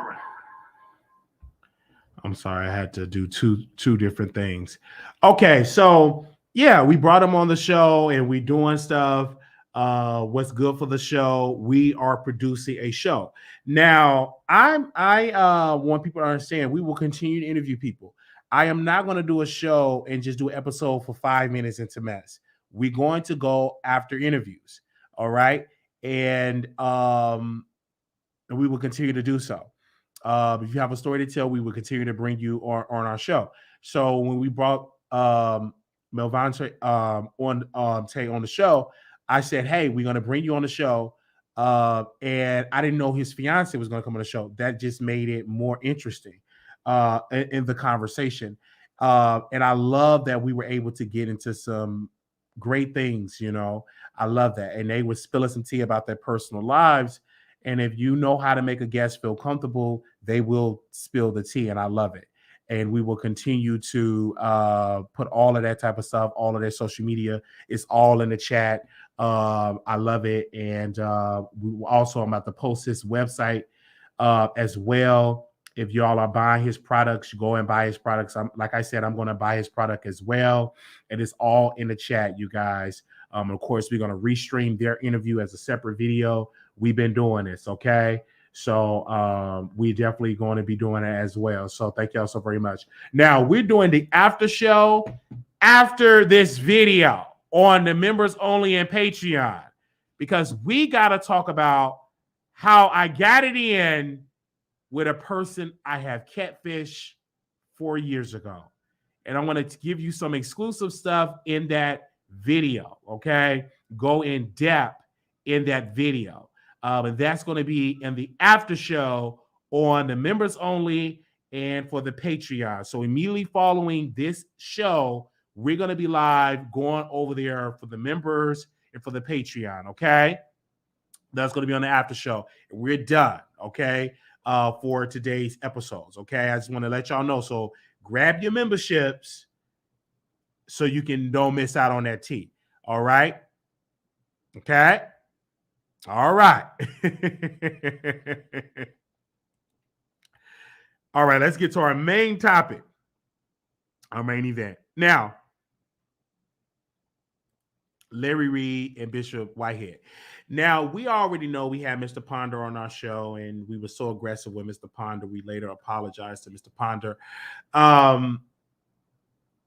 because he was saying they were trying to serve Larry Reid with a $20 million lawsuit, but Bishop Whitehead said he couldn't find Larry Reid. But eventually now he finally served Larry Reid with the $20 million lawsuit. And I do have a newspaper of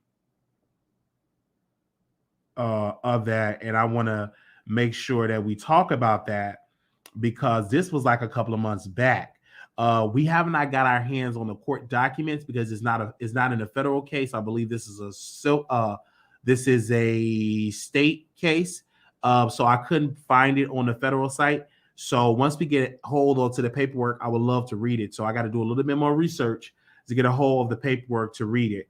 But the flashy Brooklyn Bishop Lamor Whitehead, who was robbed for more than $1 million in jewelry in a caught on video held in the pulpit, has filed twin $20 million lawsuit against two bloggers.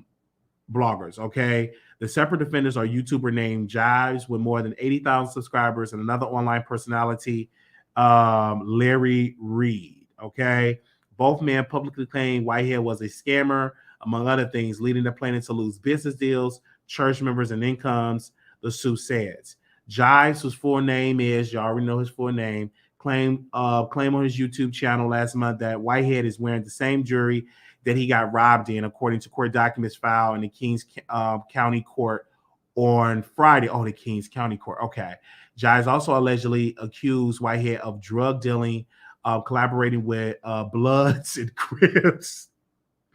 The YouTube comment was all false, defamatory, slanderous, says the suit, which is seeking no less than $20 million or such other amount to be proven at trial. Meanwhile, Reid wrote online that Bishop Whitehead scammed people out of money. Said the other suit also filed in Kings County. Reid also allegedly said that online that Whitehead will be locked up in about 3 months after his Gucci 11 Brooklyn bishop was robbed at a gunpoint during a live streaming service in July. Whitehead said in his suit against Reid that the statements are false and expose plaintiff to the public contempt, ridicule, aversion, and or disgrace. The bishop is seeking more than $20 million in damages of the such amount in his suit against Reid. Whitehead, who was alleged history of grifting and serving prison for identity theft and grand larceny, lost more than an estimated $1 million in jury in July 24th crime. The gold grim dripping clergyman who tools around in luxury vehicles such as the Rolls Royce has battled back against critics who claim his high-flying lifestyle made him a target for crooks. The robbers' haul included a $75,000 Rolex watch, a $75,000 Cavalier watch, and several crosses worth tens of thousands of dollars a pop. The thieves have yet to be caught. Jives fired back at Whitehead lawsuit Monday. I'm a commentator, Jives said to the Post. I give commentary on religious, politics, public figure, everything. We make a lot of jokes, especially about this particular situation, because this guy really is a joke. So for him to try to even file something is, oh, wow, egregious. Thank you. He's mad because people is getting the backlash. And I'm like, dude, you're doing all of this talking about a robbery. Who else in the world is out here having interviews about being robbed? Reid called Whitehead's suit absurd and unfounded. The key about a defamation lawsuit, you got to show a loss. You also got to show malicious intent. You hear this? This is Larry Reid talking. I just stated that every other outlet stated, so he should be suing them as well. He said there's no good reputation to defame. He has no case. Whitehead lawyer Brian Ponder told the Post the defamatory statements that are being made are affecting the bishop's business in the church and the professional duties. So he's going to very aggressively hold those people accountable that they are behind it. This is the beginning of the process of dealing with those actors maliciously stating falsehoods about the bishop. The lawyer said, adding that there would be many more similar lawsuits coming. So, you know, as I look at this lawsuit and him suing Larry Reid, now I don't know if Larry Reid is saying something in malicious intent. I know he was making jokes about Bishop Whitehead. He did call Bishop Whitehead a scammer. So I don't necessarily know if this is actually going to be a successful suit for Bishop Whitehead, because Bishop Whitehead have a United States case against him, meaning that the United States of America, the feds got a case against Bishop Whitehead. Bishop Whitehead was arrested because he has some charges of fraud and many other things. So I don't know if you're suing for defamation when you have a criminal case over your head. So I don't know if that's going to actually work, because when you go in the federal court database, and we will be talking about the Bishop Whitehead court that he got against the feds, and we're going to talk about that at a later date. So I don't know how would that actually work when you've been arrested by federal agents for fraud and they're calling you a fraud. So I don't know how that's going to work in the court. So I don't know. Maybe I'm not a lawyer, so maybe we can get a lawyer on the line and they can definitely talk about it and have that conversation. Maybe I get my good sister lawyer friend to give me any insight. But we don't know. And I guess he really, it goes deeper with Larry than versus King Jives, because Larry refused Bishop Whitehead, according to Larry Reid, and that Bishop Jordan actually ended his working relationship with Bishop Whitehead, I'm assuming, when Bishop Whitehead was trying to run for office in New York. He wanted Larry Reid and Bishop Bernard Jordan to support, and they didn't give it to him. So maybe Bishop Whitehead have a grudge some type of grudge against Larry Reid. And so we will see how this is going to play out in the courts. Larry Reid going to have to answer this with his lawyers, as well as he may have a lawsuit with Levontre, and he may have a lawsuit with Tasha. I may not be discussed for a lawsuit at all, but that's a lot of money he's going to have to fork over time of hours, and then if this go to trial, that's going to be more money as well, and you're going to be forking out a lot of money for your legal team. So we're going to see how this is going to be played out in the future.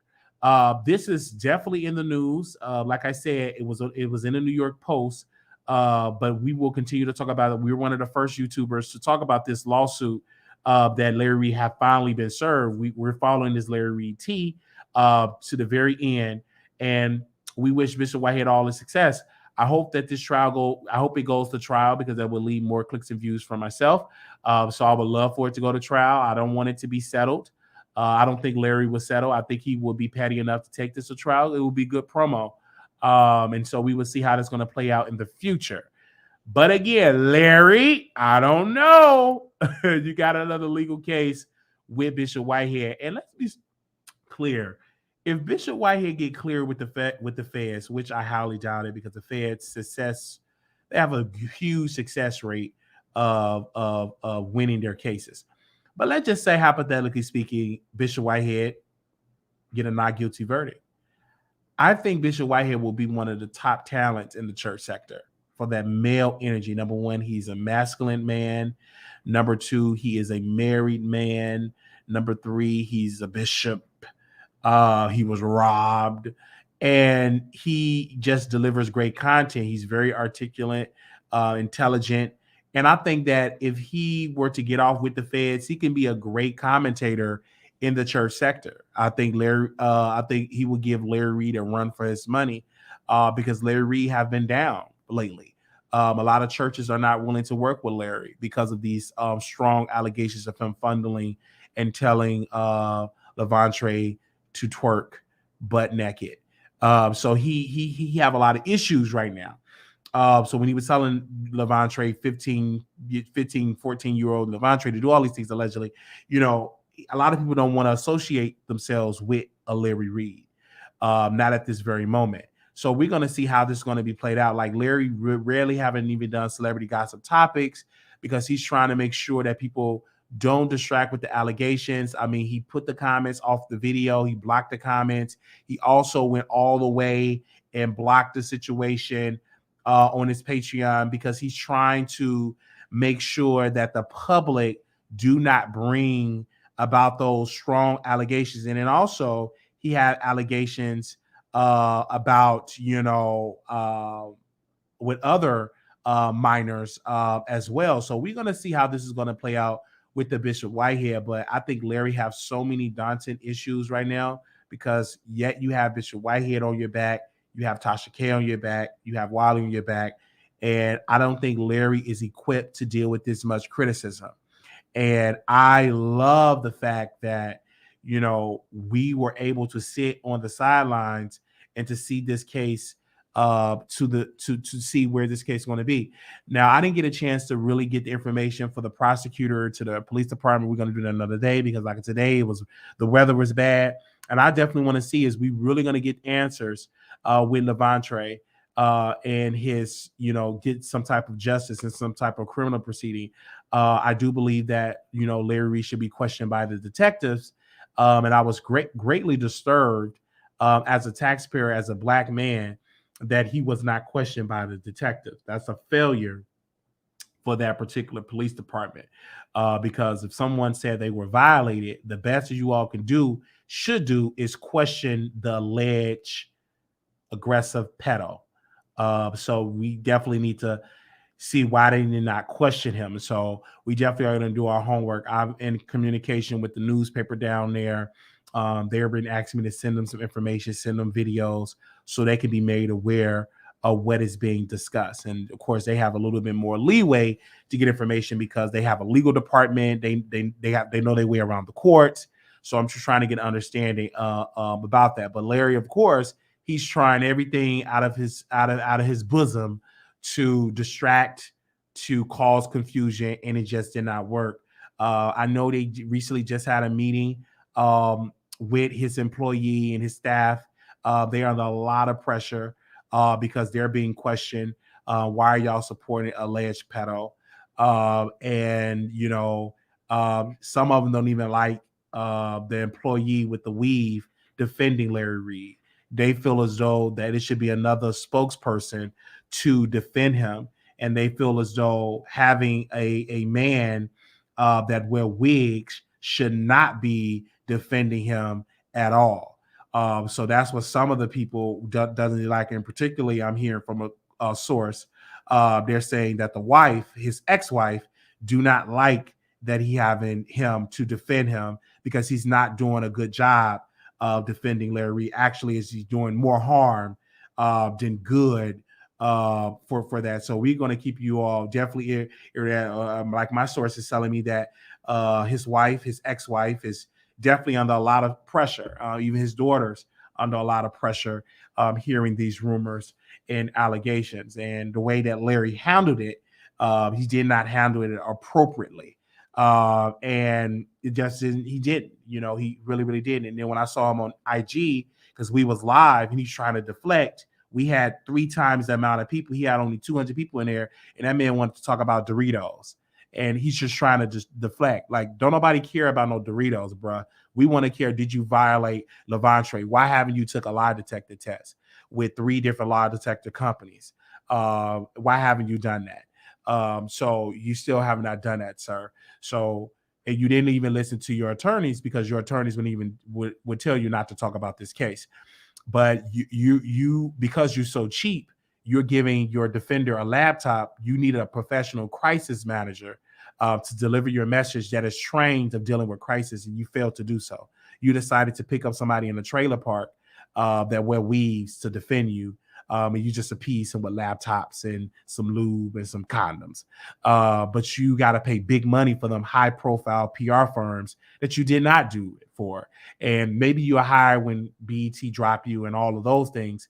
But yeah, it is what it is. And so you can't go to Armand Wiggins because he's on a detox. He looked at a drunk food in Atlanta, Georgia with beer and alcohol. And so he's on an entire detox. He not doing alcohol. He not doing no more poppers, no more sniff under that nose. He just completely just done with it at all.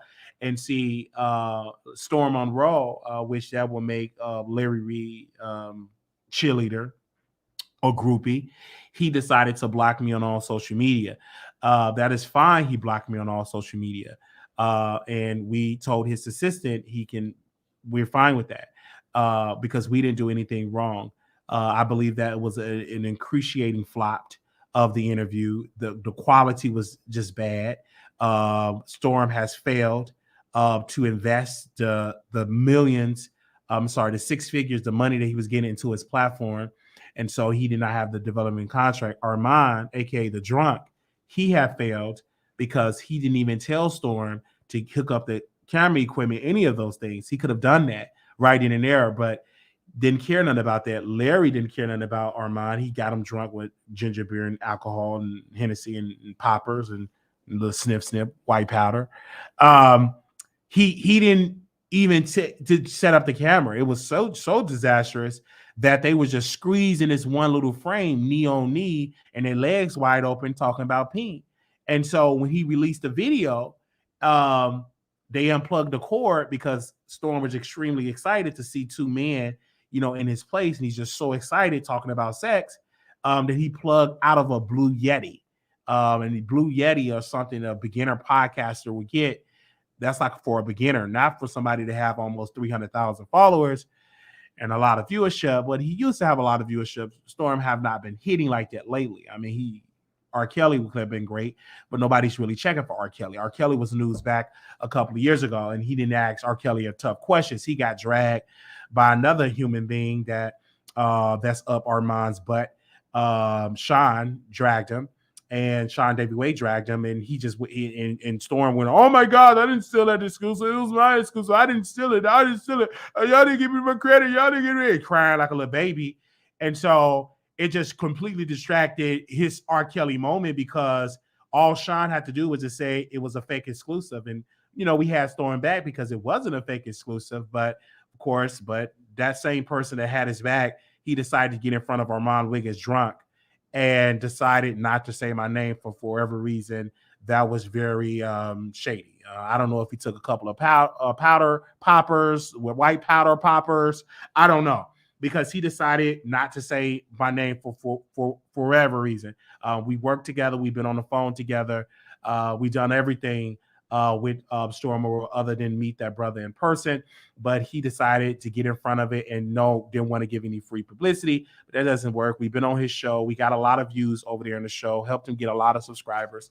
And, he want to act like he don't know me. That is fine. But this is the same type of man that is single and don't have nobody, living in a high rise and have to be still secretive, don't want to really go out in Atlanta, don't really like to be around black people, and he's black himself. His mom is black, and called himself Storm because he want to be a white man, never could be white. He's too chunky, and he got them rosy cheeks. He's black.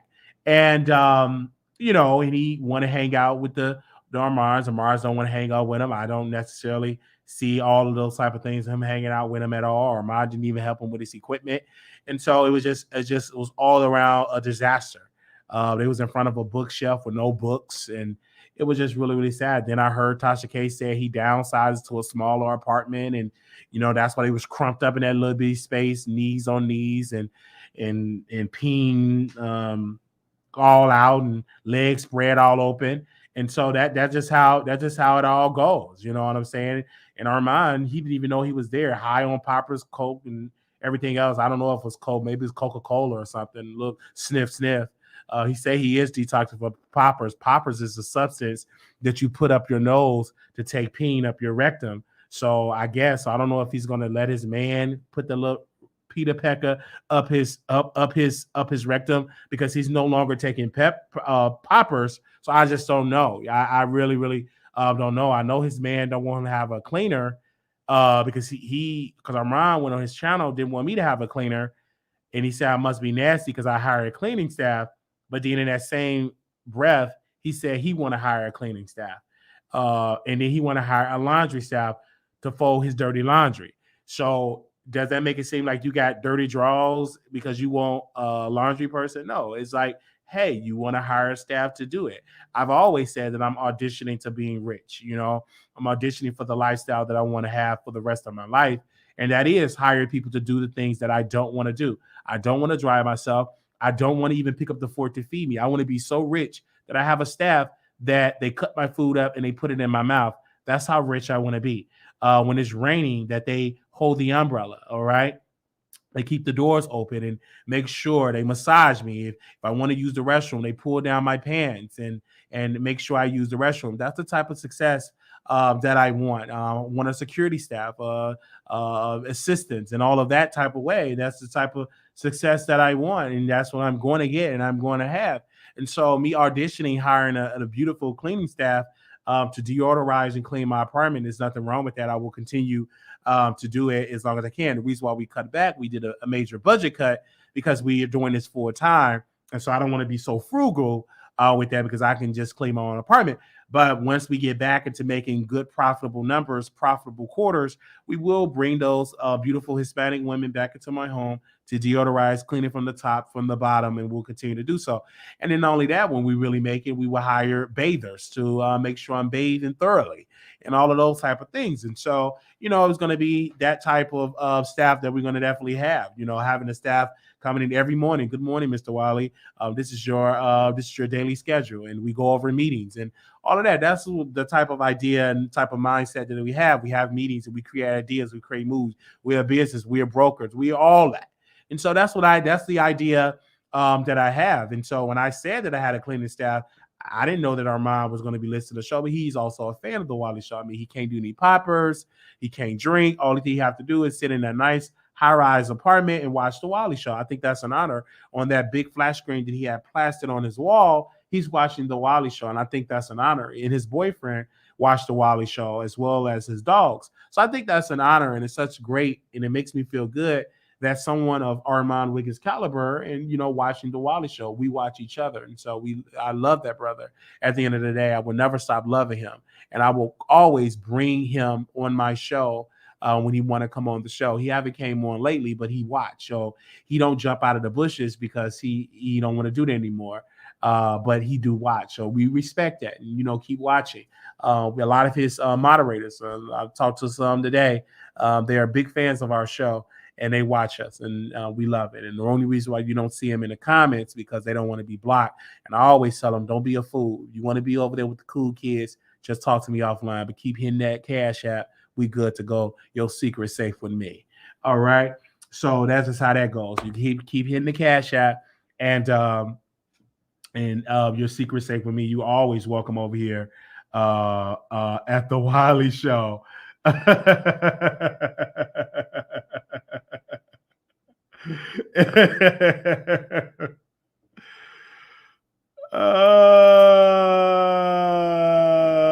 man, it's gonna make no difference because our show is growing. Our numbers are doing incredibly well.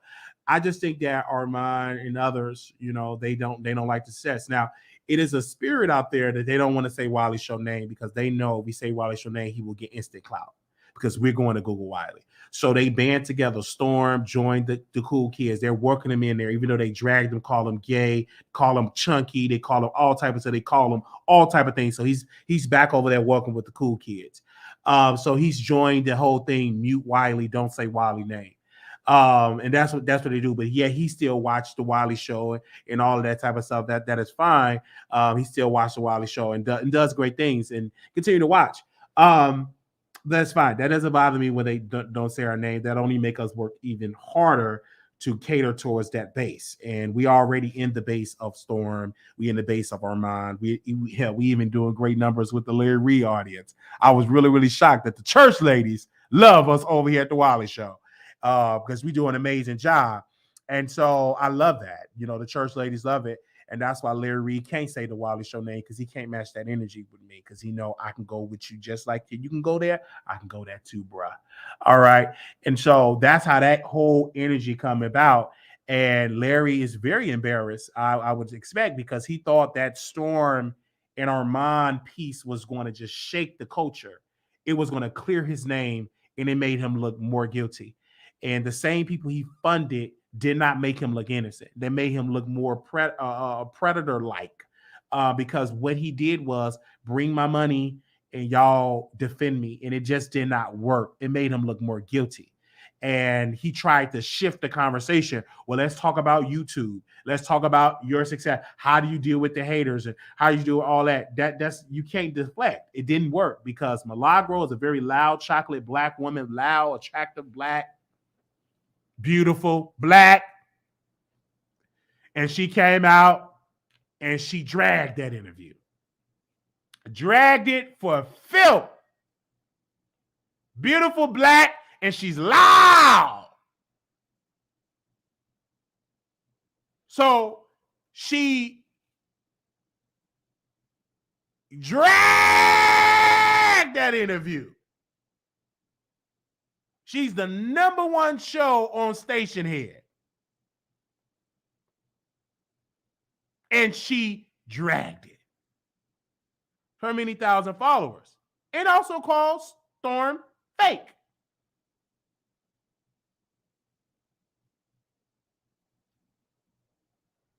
She dragged the production. You didn't see Armand dragging her because he got in bed with her. He could drag me because I'm just an easy target. He can't. Armand is dealing with a spiritual malfunction because Armand did something that I think was very dangerous. It was dangerous when he embraced Larry Reid. That was very dangerous. It's dangerous because he's getting in bed with these female rappers that don't care none about him or who he loved because they are very homophobic themselves. And he attached himself to these rappers and he handcuffs himself because when he do his content, it's completely a stand page-ish. Stand page-ish. Right? And he still haven't learned that yet. And every day he scream and say, I'm not a Stan Page. I'm not a Stan Page. You are Stan Page. And then he have to deal with, he was Jason Lee reject and Tasha K reject. Yeah, he have to deal with these things. And then he get on the red carpet, but that's easy to get on a red carpet. That's not hard to get on a red carpet. You know, the good PR people, you can get invited to those red carpets. It's not hard. And he's so excited. Oh my God, I have a Getty images. Anybody can get a Getty. Just get a photographer, come to your event, and get all that. That ain't nothing to brag about. Oh, who gives a darn? Your best friend with dregs, he get Getty images all the time and do red carpets, but you dumped him and demean and said, oh my gosh, his success ain't nowhere near my success, and dumped your friend when your face was half frozen. Your friend picked you up and allows you to lay with him. Not lay with him. I don't know if y'all laid together, sniffed some stuff together. I don't know. But you laid in his house, you know, and then as soon as you got a taste of success, and your friend said, listen, I'm tired of waiting for you to bring me up. I want to make some moves myself. You decided to drop him like a bad habit because he decided not to burn the image with Jason. He decided not to burn the image with Jaguar Wright. He decided not to burn the bridge with Tasha K. But then you got mad because he mentioned your name to Tasha, but you mentioned my name to Tasha. So why are you mad when he mentioned your name to Tasha? That just don't make any type of sense. And then your friend, his platform really can't get off the ground because this man's sitting on a gold mine to get hundreds of thousands of subscribers, but he won't do it. Only thing he want to talk about Jaguar Wright. He want to address the elephant in the room because you know that he's a little with the kids over there. He's with us, the slow kids. So he ain't gonna really do that. He's just gonna sit and just beg for cash apps, and he's sitting on a gold mine, but won't do it. And then you just have to sit and beg for. He have to sit. Had to sit and beg for cash apps. So if he just talk about how he was just in your shadow, how much of a narcissist you is, how you just trash him, how you always belittled him, and he really give you those secrets and talk about, he would get a lot of subscribers. But of course, he don't want to do that. It didn't really work for him in Chasing LA. That flopped. It didn't help his career as a YouTuber. He have to talk about Jaguar, right? A mentally disturbed woman, and use her for clicks and views, and have to get Solar, a person that know how to sprinkle a little magic on your womb and got you going crazy and barking like a dog and make you put ashes and make you eat ashes. Because he give you that majestic type of peen that he sprinkle dust, and he sprinkled some of the urine off the Nature Boy and sprinkled it in and put it all on his condom and then insert it in you, and then you started going a little, hoo. And that's who he embraced, you know, on the show. So, you know, and he, and Armand dumped this particular person. He got dumped by Armand Wiggins publicly and didn't say a word. So that person know not to put them lips on me. Man, you got dumped and didn't say nothing, didn't say crap.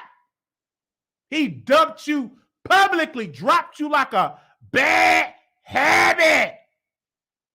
You got the audacity to put your mouth on me and say something about me. So you got done by Armand. Talk about that. That's more interesting than talk about Wiley. Because you got more history with Armand. Right, Michael? Michael, you got a lot of history with Armand Wiggins. Michael, you know Armand when y'all were little boys. But Michael, you have always been that little boy, smart, in school, but never could get being a cool kid. So now, Michael, you on YouTube. Grew a little bit bigger. Now you're on the internet getting clicks and views, Michael. And now you have to sit at your computer and beg for cash apps and super stickers. Before you get to the topic You have literally begged for 2 hours and 33 minutes straight to give us 2 minutes worth of tea. And then after you do 2 minutes worth of tea, then you go right back into begging. And then on your little banner, you post a number that somebody did not even give. You don't even know how to change it off your banner. And you just continue to do it, Michael. Michael, sir. Wow. I never knew a man that got dumped by Armand. A man that was at your door eating your food dumped you, Michael. Wow. Quite sad.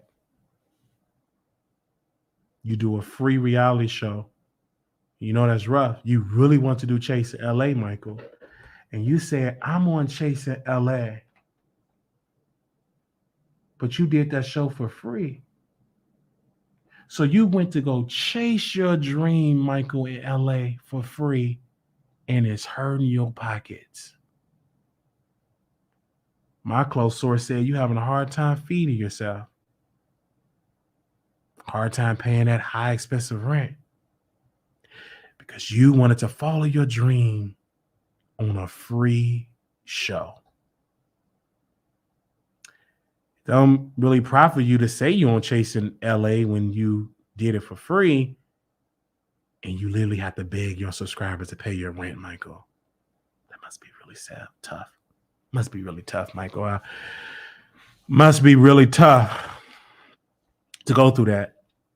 Seeing you at those red carpets, stomach growling, bank account low.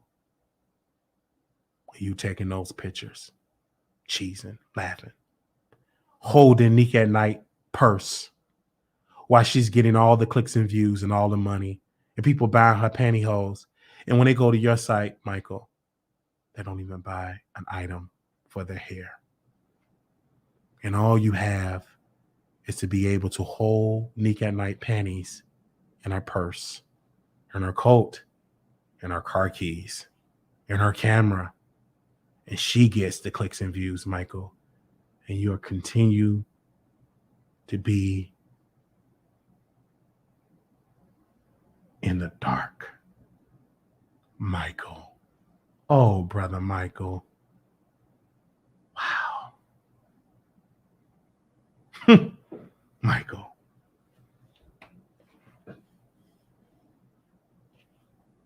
Michael! Where are you, Michael? Where are you? Get it together, Michael. Get it together. All right.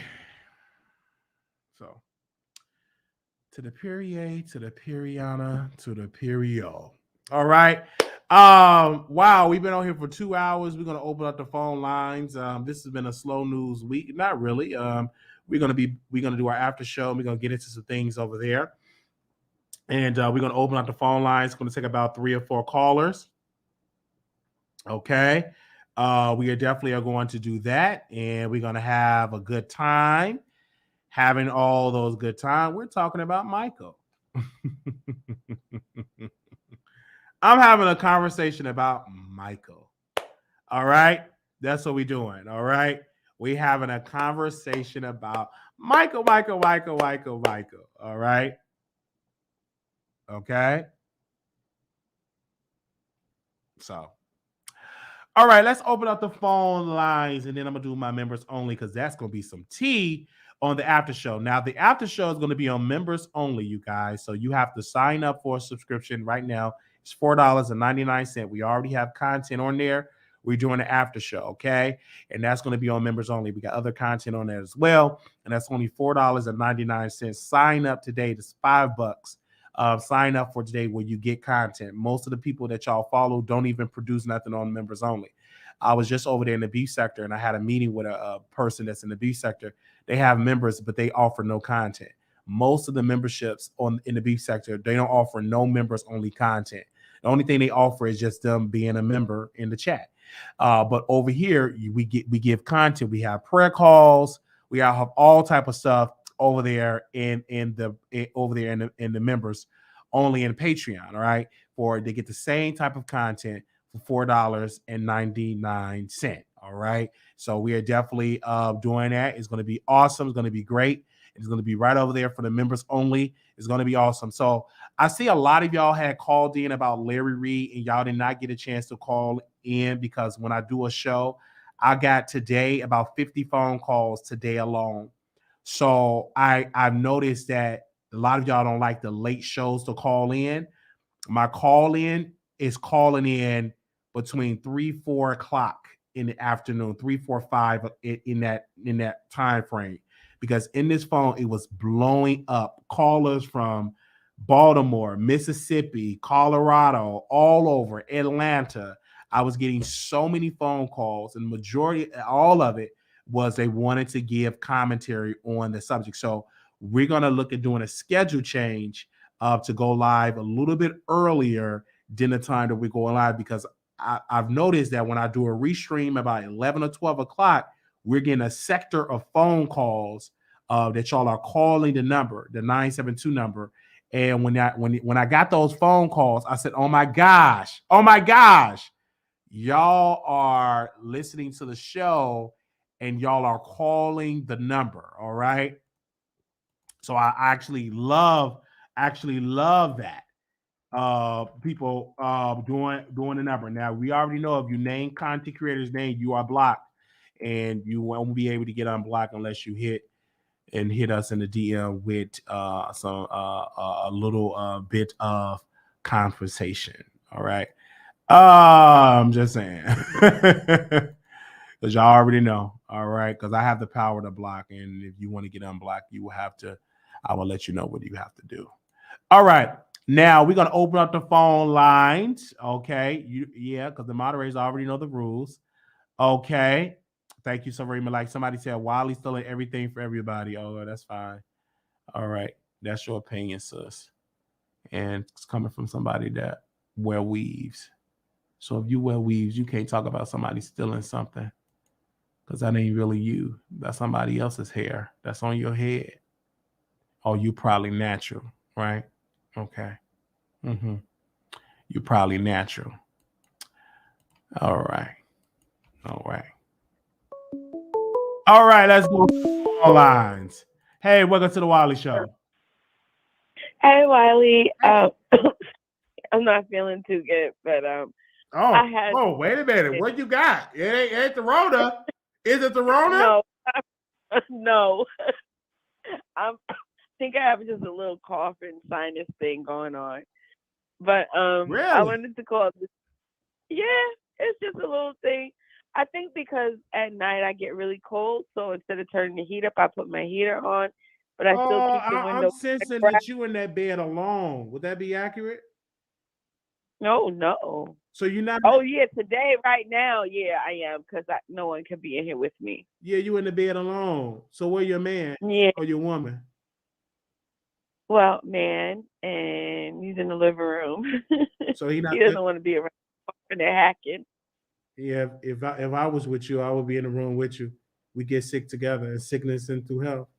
Want to be in your presence at every moment. Not when I'm blowing my nose and snot all over you. You wouldn't want that. Absolutely. I love you, and I'll be there taking care of you. That's what the type of brother I am. But why are you going through your sickness and I like it. You're getting your game up. You're getting your game up. I'm giving my game up. It's fine. You already taken, so I can't give you too much game. Are you married? Yes. Oh, okay. Oh, you got that call. Yeah. Okay. So hopefully you're well enough to come for Vegas. But go ahead with your comment.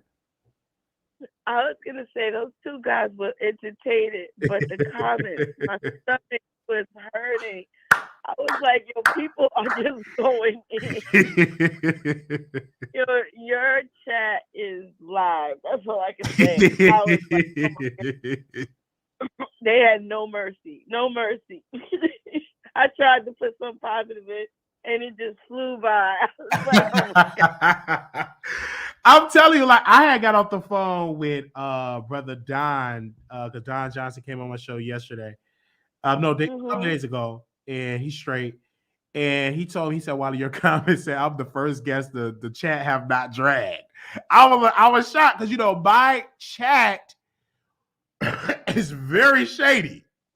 And so, and when I had Melvantre on, and he was like, "Oh my gosh, how can I read the comment?" I'm like, "Oh my god, I don't want to read the comment." And he read the comment, and I knew that I was like, "Oh my god, you do not want to read these comments." Yes, because like I said, you want to do chasing. Somebody put in the chat. I said chasing Kentucky. They said chasing KFC. I said, "Oh my gosh."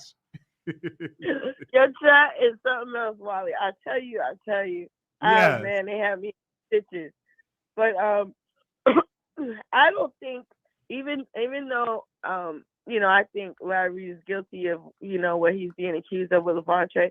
I don't think Bishop Whitehead's lawsuit is gonna go anywhere because Larry didn't defame him. You know what I'm saying? Like, I don't know. Maybe he did suffer some type of financial loss or whatever, but $20 million worth of loss, I don't know about that. Even Cardi B didn't get $20 million. You know what I mean? So, this is gonna be interesting to watch. That's all I'm gonna say. Okay. All right. Yeah. Thank you. Thank you. Thank you. Bye-bye. Okay. Also, thank you. I hope you feel better too. All right, the phone lines is open. Yeah, I don't think he would get 20 million. It's up to the jury to decide if it ever gets to that point. But yeah, it was so good getting that couple on. And another thing that the reason why I'm able to get more guests on the show, seeing that 30,000 subscriber number is really good. And so the thing that I'm learning in this business, you guys, is that when you have huge subscriber numbers, that do help you to garner interviews. Like that's something that Tasha K have when she send those emails, when she say, I have 1 million subscribers. Wow. Like a lot of people are doing. The reason why she don't have a lot of A-list celebrities because of what she did to Cardi. But that's really good of getting interviews when you can say stuff like that. But when you can say, oh my God, I have 30,000 subscribers. We have about average 800-900 people in the chat. That's a good winner. And so I'm finding it real easy to get people on my show. And God have literally just laid it on my heart. And I just go down my timeline. I reach out to the guests. We don't pre-announce guests. We don't promote flyers. We don't do any of those things because you have people there be on a whole nother show. Now I don't mind because we interviewed another guy off Twitter. And he was on a whole nother platform. They said, oh, wow, I said, I don't mind because when you are an influencer, I want people to take a guest that was on the Wiley Show to interview them on other shows. That's my job as an influencer. You want to see other people influenced by the things that you do. Like Armand Wiggins is an influencer. Like when he had got the microphone, I've been one of the microphone like the Breakfast Club. It was really, really great. He's an influencer. Like he's an influencer. So Tasha K is an influencer. When she had a camera and she got a mic quality, she influenced other people for their quality. Her thumbnails influence everybody to have their thumbs like that. So you become an influencer. So I don't understand when you supposed to be a social media influencer and then you mad when people is influenced by your culture. That's your sole job. Your job is for people to be influenced by you. To copy you or to imitate you. That's the sole purpose. And that's why people need to understand. So I don't get upset when people have people on the show and they interview them on their particular shows. That does not bother me at all because just like I had that guest, it's going to be plenty other guests that's going to come over at the Wiley Show. My channel is different. We talked to a sister today on my radio show. My radio show. And on my radio show today, she talked about how hold on, welcome to the Wiley Show. Hold on 1 second. How our content is different than our Mom Wiggins content. And it was really great. Thank you. Welcome to the Wiley Show. Can you hear me? Yes, I can. Good afternoon, Wiley. How are you? Doing great. You've been on a roll recently. Yes. But I want to say something in reference to your current topics that you've been talking about with the case with the Levante situation. Yeah, I think a lot of the videos that Larry has done, a lot of the with some of this stuff is very incriminating. And I think one statement he made is very incriminating when he said, according to the recording, he said, you all say molestation and I say exploration. So when you say that, you're saying that if people are saying that they have been molested and you're saying it's exploration, do you know that's very damaging to even imply that many people that have been molested, truly been molested, and you tell them that somebody is exploring them. So I think that statement right there alone is very damaging. Also, too, I know Levante said something in reference to that Larry used a spiritual reference or a spiritual type when he was dealing with him, and to make it seem like, you must do something to help your father, to help God would want you to do this or something. Levante was saying to that effect. I may have it, a little off. So, have you ever heard of such a thing, that somebody saying that they use God in order to justify sex from someone that they probably should not be getting sex from? Mm-hmm. Oh yeah, Bishop Eddie Long and other preachers abuse their power to do that. You have to be very careful with that, which is very sad. I don't think no grown man of power, anybody, should be abusing their power of authority to lure young boys into doing any type of ungodly acts. That's illegal, and I don't think that's cool. Because Levante, according to his testimony, his interview with Tasha, he was about 14, 15 years old. He was underage, and I don't think that's cool to do those things as a grown man, to violate an innocent child, because again, a teenager is still considered a child. They're not an adult. So it's just really, really sad that he did those type of things. If it is true, it's very disgusting. Absolutely. Very, very, very deplorable. And I hope that the police investigate this matter fully. Okay, well, three things I want to say. Do you know why it took him so long to go to the police with the statement that he did allegedly go to the police with? Because I think it was 2017 or 18 when he did the report. Yes, when he did the report. It's many other people, like Bill Cosby and others, haven't communicated with the cops until 30 years later. Same thing with R. Kelly people as well, with a lot of his victims. So that's not uncommon to go late to the police. I think people think when you get violated, most people go to people there. Some do, but some don't.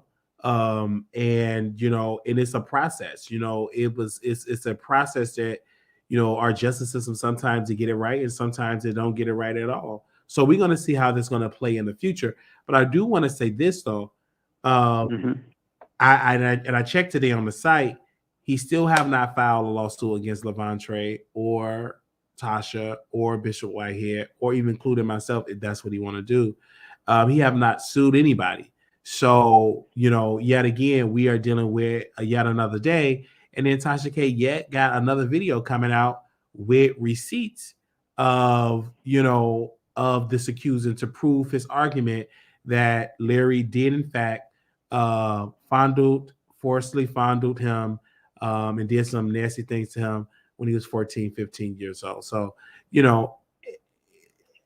I just like, wow, like, wow. I was listening to I'm not online, but I was listening to a video of Sherelle's World. She had a panel on there the other night, and she was just, oh my God, she really was.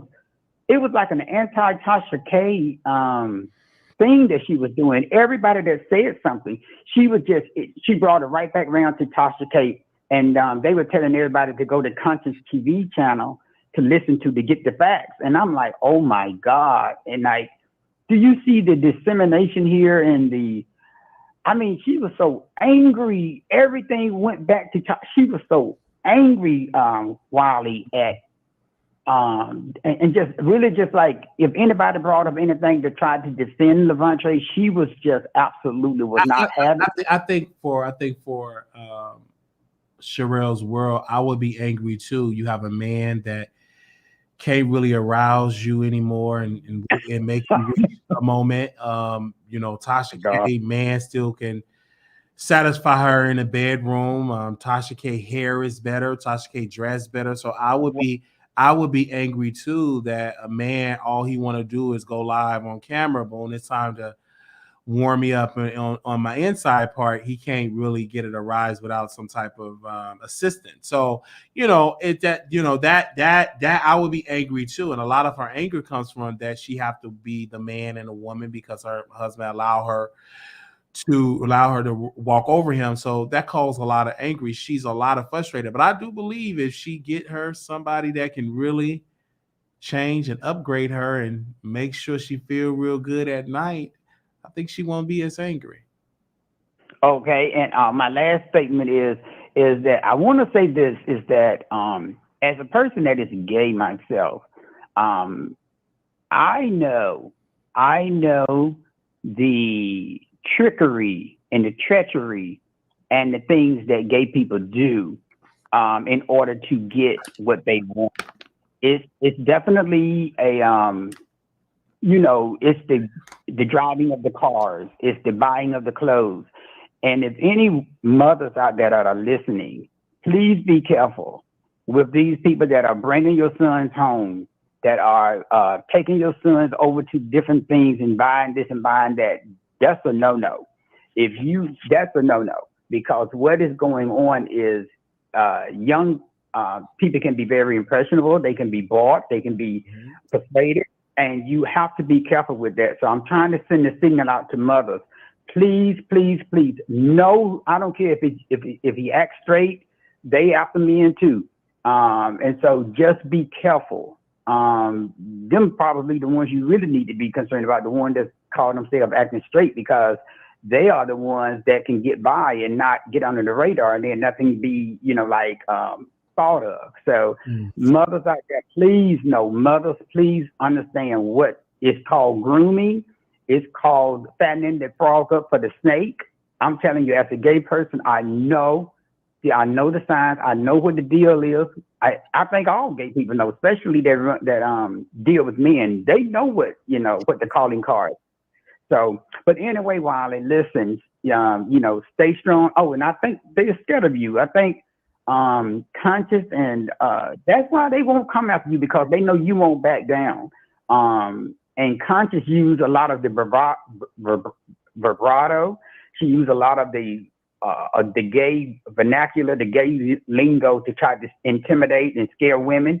But you and I, as gay people, understand that that's nothing but just selling wolf tickets.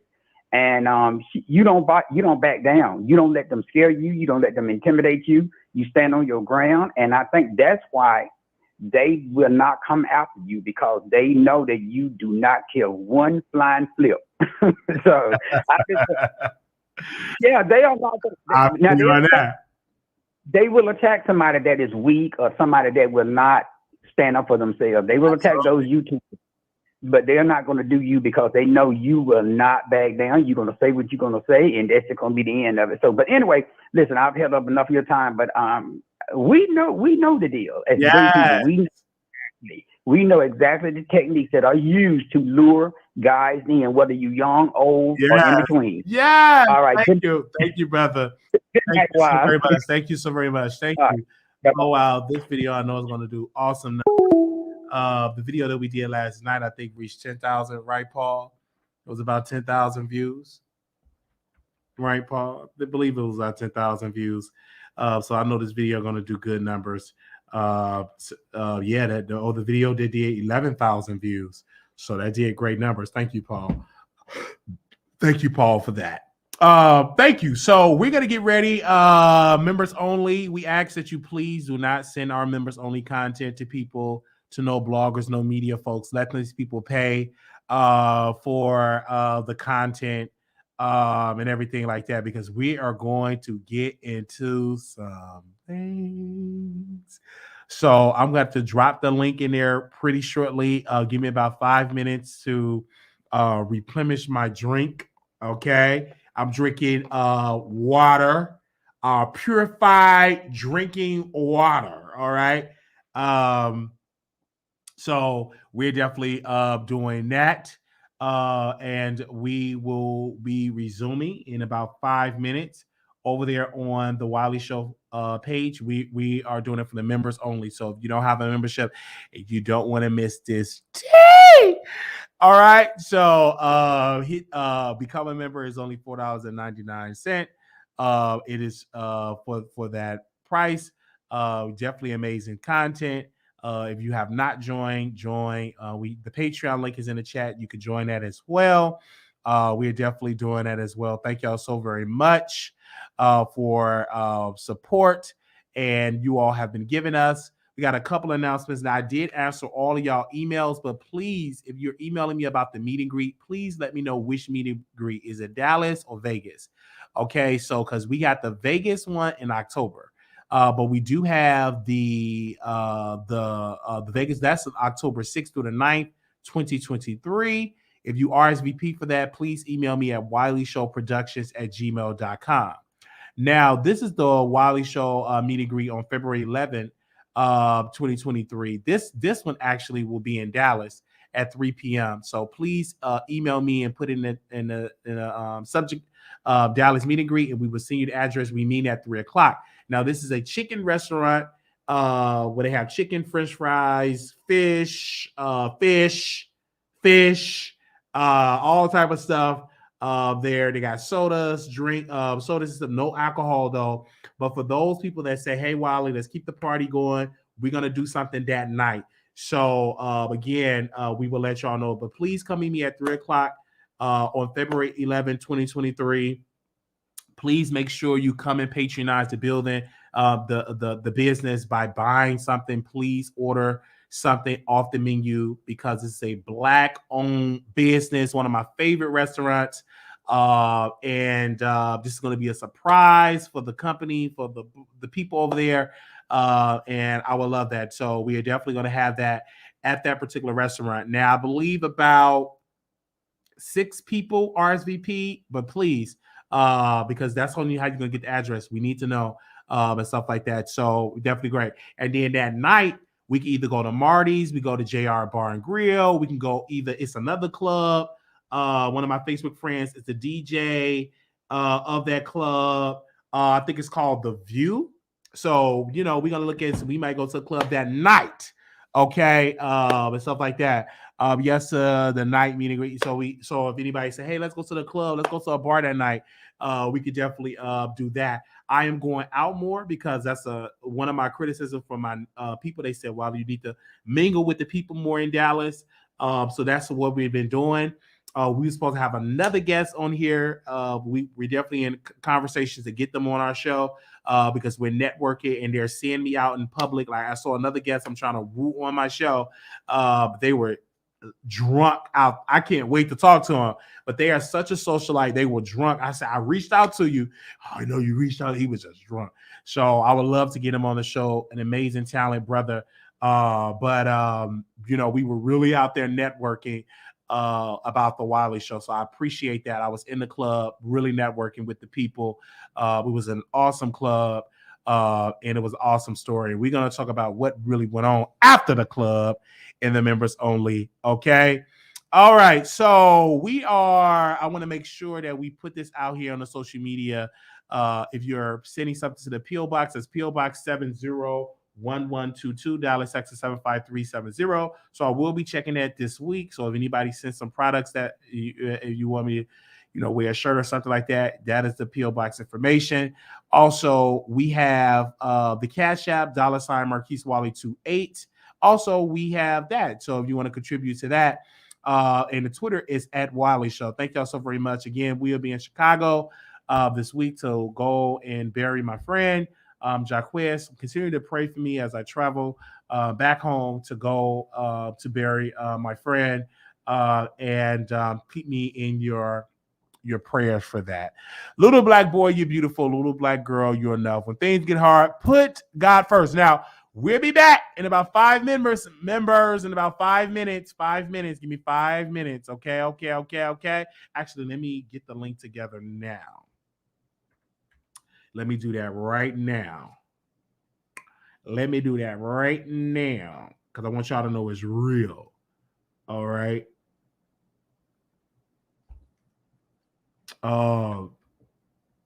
It's a song in my head, but I'm not gonna sing because it's a gospel song. Everybody say real. All right.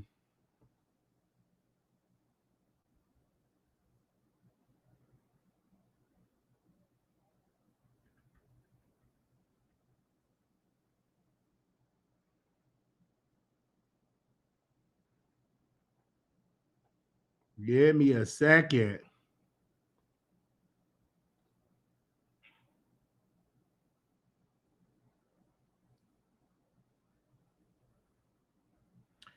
All right. Hold on, I'm gonna do it right now.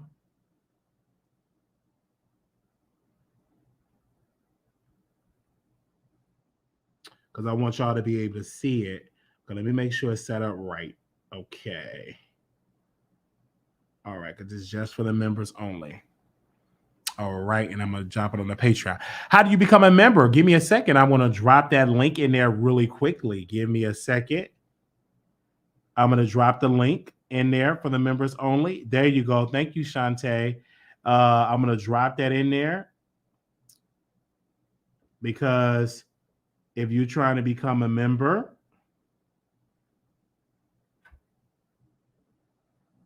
I love that. There we go. Just click on that and you could become a member. All right.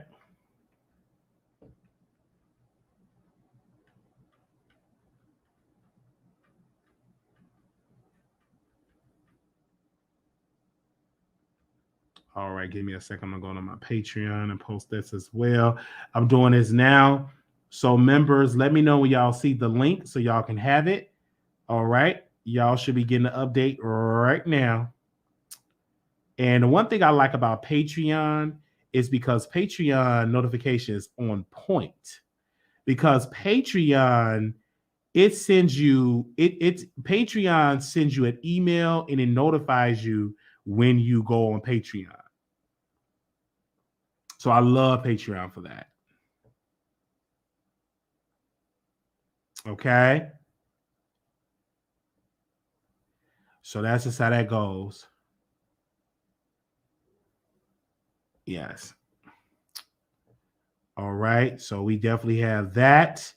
And members, you all will get first dibs at my t-shirt, the new designs, before the general public does. So you could put y'all gonna be able to put y'all orders in first.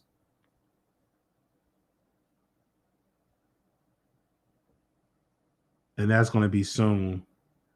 We still working on the designs. Yeah. Where my members at? Okay, let me put this in my Patreon too. Where my members? Where's my background singers? Let me see. Oh, okay, it's right here. Because you got to put this in here. Okay, let me put this on my Patreon. Because we don't just do prayer calls. We talk about mess as well. And we will resume my prayer call because some of y'all been sending y'all prayer requests in. And we will resume that as well. All right.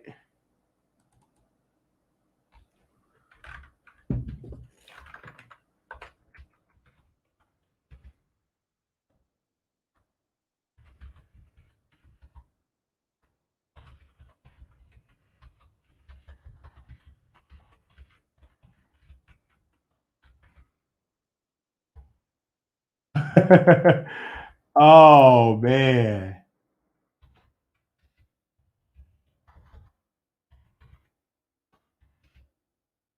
Oh.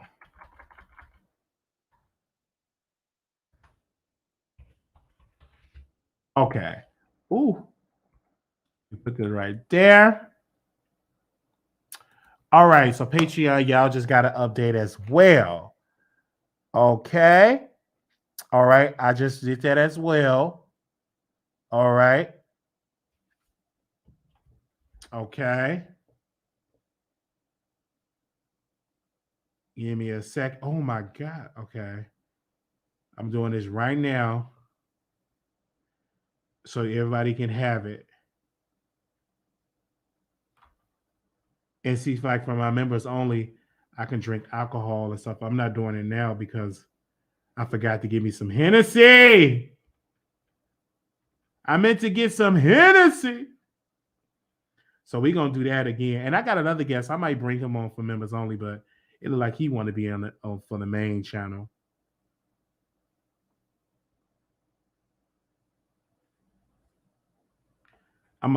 He might be on for the main channel. Let me talk to him for a second.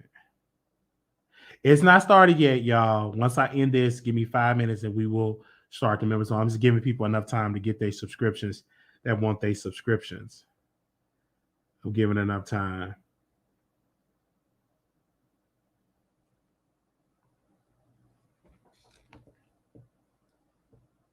I like this shirt. Only thing is I ripped it from the back, so I'm gonna go to the cleaners and get it like sewed at the back. Because I ripped the thing off and then whoosh. But I like this shirt. I just love the green, the white, and I think this is red. I just love it. Just love the stripes. I love the color stripes. And so you have to go onto your community tab and you will see it. But if you are a member, if you don't see it, please send me your membership information and I will email you the link if you having problems seeing it. So if you having problems getting into it. Okay. All right, he didn't answer. He probably knocked out, but we get him on the show because I'm gonna talk about that in members only. Let me write that down. Let's go on members only. Hold on. Some ideas flowing.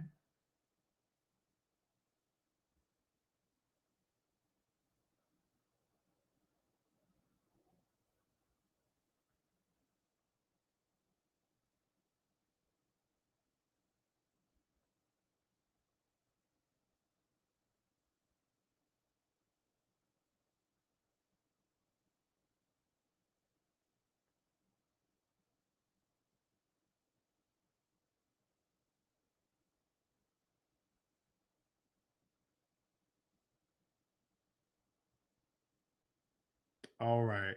Let me write that down. I'm gonna get another shirt like this.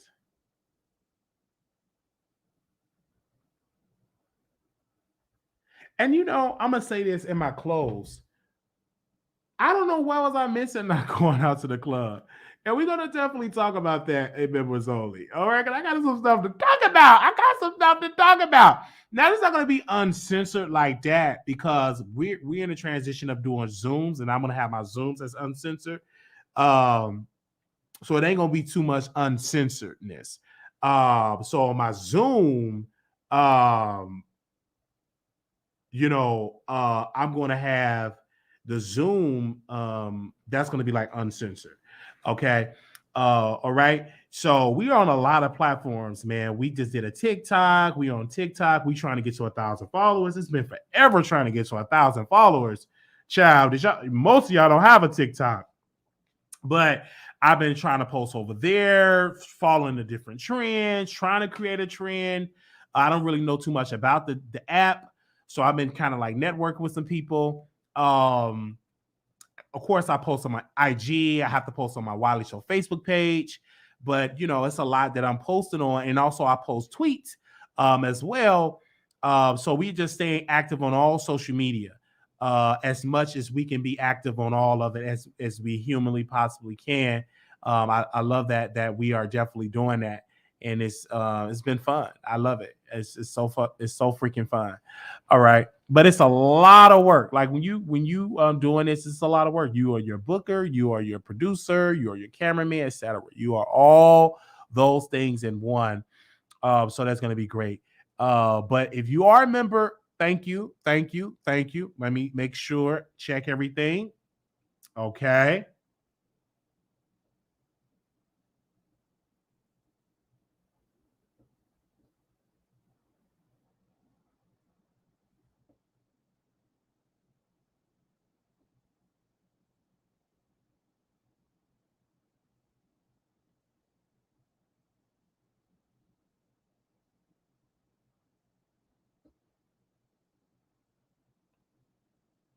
Yeah. Okay. That's how you become the member. All right. Yeah, my TikTok is so fun. I love the TikTok. And I'm getting out of my shell. One thing I like about TikTok, I know people talk about so negative with social media. I'm a grown man, so like social media doesn't affect me like it affect like someone that's younger because I know who I am. I just use TikTok as a promotional vehicle from like my YouTube channel and for anything else. I like TikTok because number one, it keeps me moving. It keeps me, oh my gosh, let me do this little dance. I'm dancing more because of TikTok. Because of TikTok, I'm dancing more. And I like TikTok as well because you could do short videos. Like I get ideas. Like I have the Dr. Wiley character. And one of my iconic videos that y'all are still talking about, when a man come in a room, you supposed to stand. So we have many other ideas as well. We have YouTube shorts. Now, in the month of February, I call it the month of the Wiley Takeover. In the month of in February, meaning the Wiley Takeover is that we're going to really release more videos in the YouTube clips shorts as well. We got the long form videos, we got the shorts, we got the restream. So we're catering to all fan bases. Okay. We got our second channel, the Wiley Show, where we cover beef sector news. We got a new video that's going to drop tomorrow. I was supposed to do it to yesterday, but I was busy. So we're going to be dropping that tomorrow if the weather permits and everything like that. So be on the lookout for that. And that channel grew from 2,000 up to almost 6,000 subscribers. So it's a market over there for the beef sector. So we're back home over there covering the beef sector only on the Wiley Show. So we got some content that we're going to deliver over there. Thank y'all so very much. We want to see y'all in the members only. Give me about 5 minutes. Thank y'all so very much. Little black boy, you beautiful. Little black girl, you enough. When things get hard, put God first. God bless you. Thank you. Please subscribe. This was yet another successful day on the YouTube streets. I was an honor to talk to over thousands, millions and millions of people. Thank you. I know y'all going to drag me in the comments. I got 5 minutes. Get myself together. Let me replenish my drink and go take a bathroom break. And I will see y'all over there on the after show. Thank y'all so very much. Don't send it to any blogs, y'all. We want this between us. All right. I don't want it to go to any blog. Don't send it to any blogs. Please don't. Thank you. Peace.